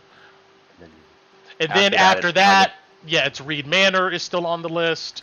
And kind of by ear. I think the plan is Minotaurs, and then unless something else comes up, then Reed Manor. Okay, tonight talking. Am I right in saying that, or? Yeah. And yeah, I think that's the tentative plan, but we're not sold on anything until we see how it goes. Everything's Minotaurs. kind of up in the air before we just too much in the air to say, hey, this is what we do next. It's like, or this could happen. That's fine. Essentially deal with the Minotaurs. Our next thing are the faction quest of the dwarves and Reed Manor. Reed Manor currently has priority because we're having that conversation with Reg before we make that final decision there. Yeah. Got it. Good news though that if the boat counts, if we get the boat and it counts as a base and do the Reed Manor, then at that point we'll level up. Yeah. Well, If you guys take this boat, that definitely will count as a base. I would give that. Yeah, we're taking that Okay. boat. We are taking Oh, the boat. snap. Okay. All right. Yeah. But I can tell you right now Yeah. that don't be surprised if it doesn't happen. Yeah. Yeah. Okay. Oh, I know. Goals are there to strive for. See how But good it is Orion possible. It is possible. And, okay, got it. So tonight, I know that Alice wants to have another conversation with someone. Tomorrow, first, you're going to go ahead and go over to the Red Lion Hotel, speak with Reginald. After that, you're going to cut over to the Shrine of the Old Gods to at least warn or have a conversation with Old Zoya. Then after that, you plan on speaking with Orion Jones and trying to convince him to go after Korgoth and Blackhorn. And then lastly on the agenda is pretty much everything else, but everything else kind of starts with Reed Manor. So, got it. Starts with Reed Manor, and then after that, Nimbra Broadbow, Buckle Down Row. Yeah. Got it. About right. That's what I have too. Yeah. All right. That helps a lot. All right. We did it. I think we're done. I think this is a good stopping point as you guys did a lot of plotting and planning. I enjoyed the RP from like everybody. And it's good that, everybody has their own opinion and is willing to go ahead and share their opinion, even though we do not disagree with these opinions sometimes. But we're able to have those, those debates and those conversations back and forth without it turning into, something messy and stuff like that. So that's excellent. But yeah. I hate corn. Yeah. No, I'm just kidding. Hey, messy comes later. Yes, messy comes later. All right, I want to go ahead and switch over to the our tabletop here. Cool. I'll tell you this: I'm not always proud of Torin either. No, I was just teasing you. It's okay. I know, but it's funny. All right. So I just want to do this check mark Wait, here. who are we missing the fact from for the PQ? I can't remember. That is Ron, but Yep. we're going to be getting to that with what we were just talking about in chat. And Oh, so- hold on. I want to change. Okay. Hold on, wait. I want to check. That's fine.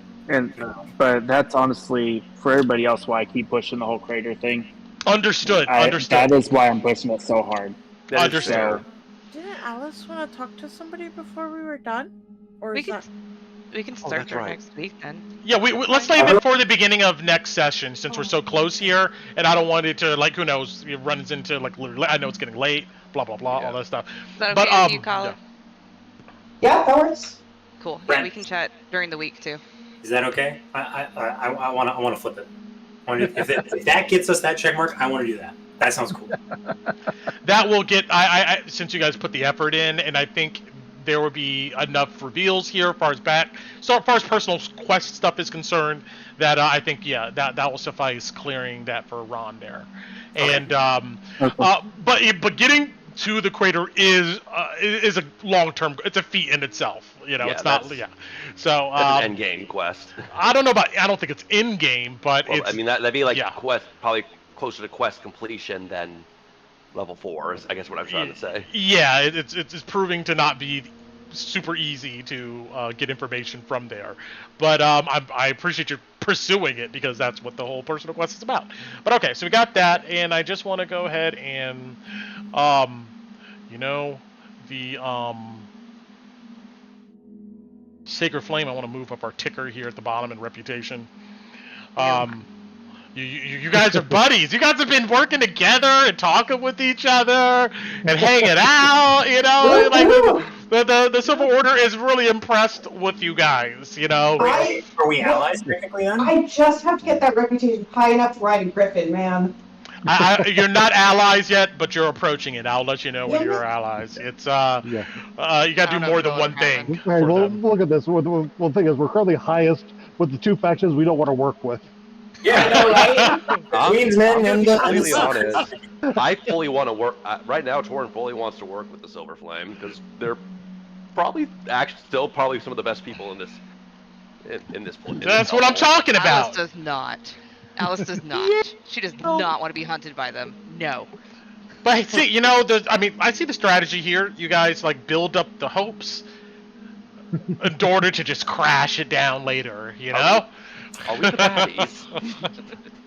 Well, hey, from Kolobati's point of view, she is mage-born and a heretic to them.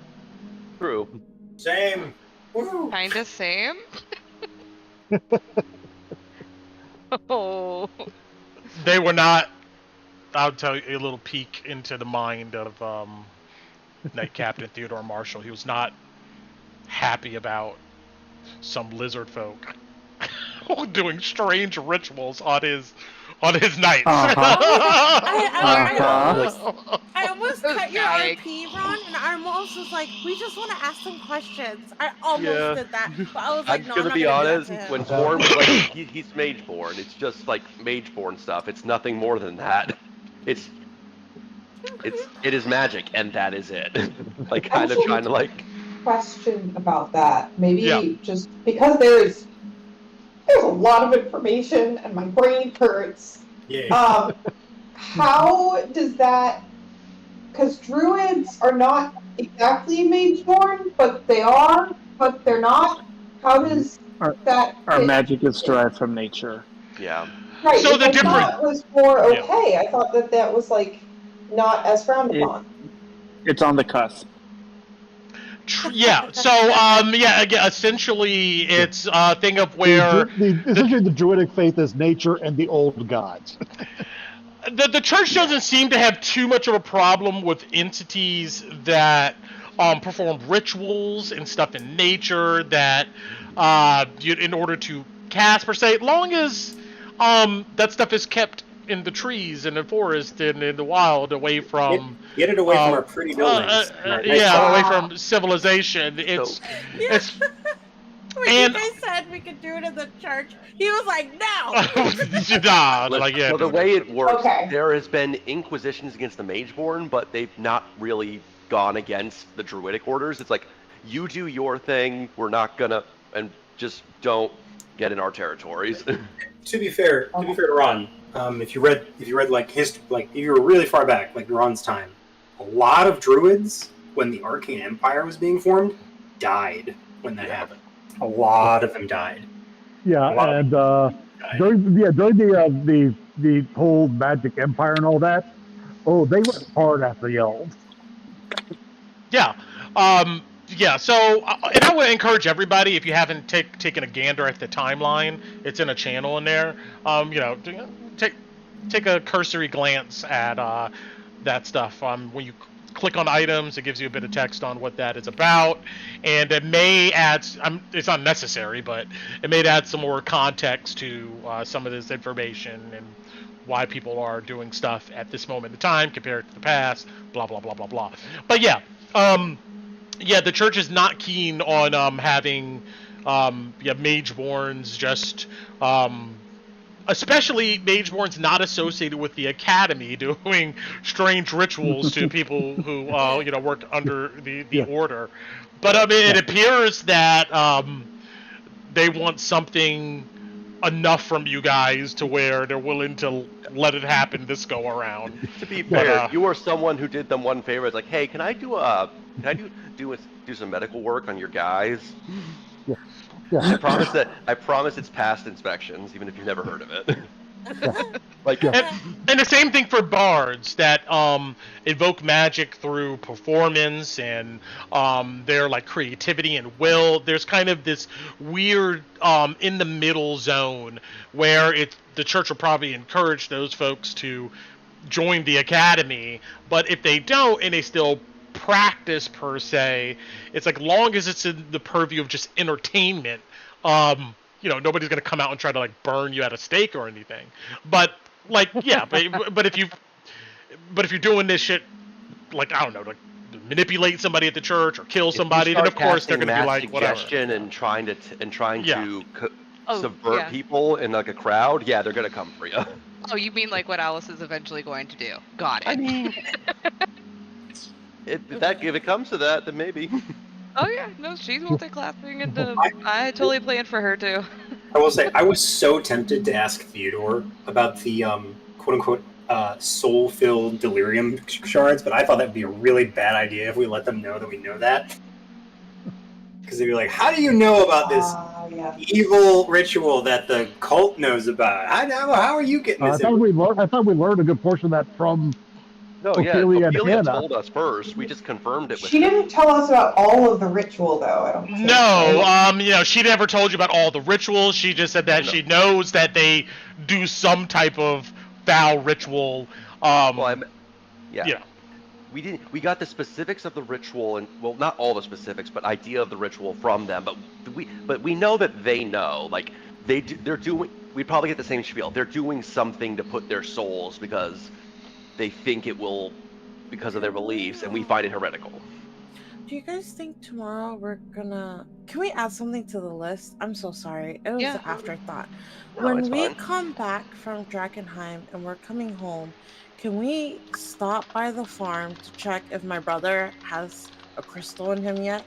All right, yes. Oh, I guess that's something we should... Yeah, because we don't know the time frame. We know that he's been going into Drakkenheim as their quote-unquote champion, and we know that that's what he wanted to do, but we haven't checked on him since. So I mean, despite how we went with the last encounter, they're probably not. They probably are still mostly fine with us, depending on seeing how the list goes. So we should be able to get in there. The two people in the church that we bullied, they were part of the cult.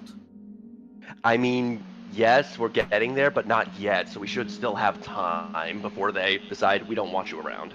Okay. We don't. Got it. Yeah, we don't have to like go and like sit and listen. I just want to like peek and be like, "Are you okay?" And then that's it.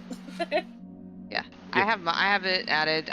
Obviously mine is in no particular order. I just have it like the immediate wants. Quick, do you feel like your soul's been ripped out of your mortal coil? No, more like I'm just gonna rip his shirt apart and look if he has a crystal in his chest, and if he doesn't, then I'm gonna leave. I don't know if we can visually see it of everybody. I don't think we saw it over close, but we have been able to see it through bare flesh, and it's been implanted. And we saw it on the lady when we went to go get the scepter. The lady that Is it that close to the front on everybody though? No, you haven't seen it on everybody.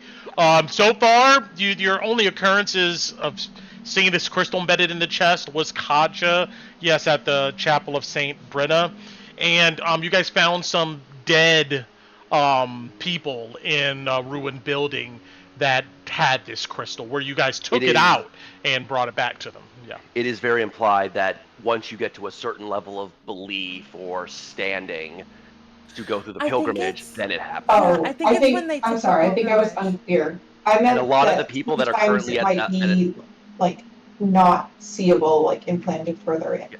I imagine over clothes it might be hard, but like once it's off, I'm like ripping once that you, shirt off of him. it also is implied that a lot of the people at Hendrick's farm are people that have not gone through the pilgrimage yet. So I imagine all the other ones Except are for at the that champions. gate. Except for the Except the champions. I think champions. the majority of the people who Yeah. do are probably at that gate that they mentioned. Oh I my can't god, remember if he which one. has a crystal on him, Cole, I'm killing him.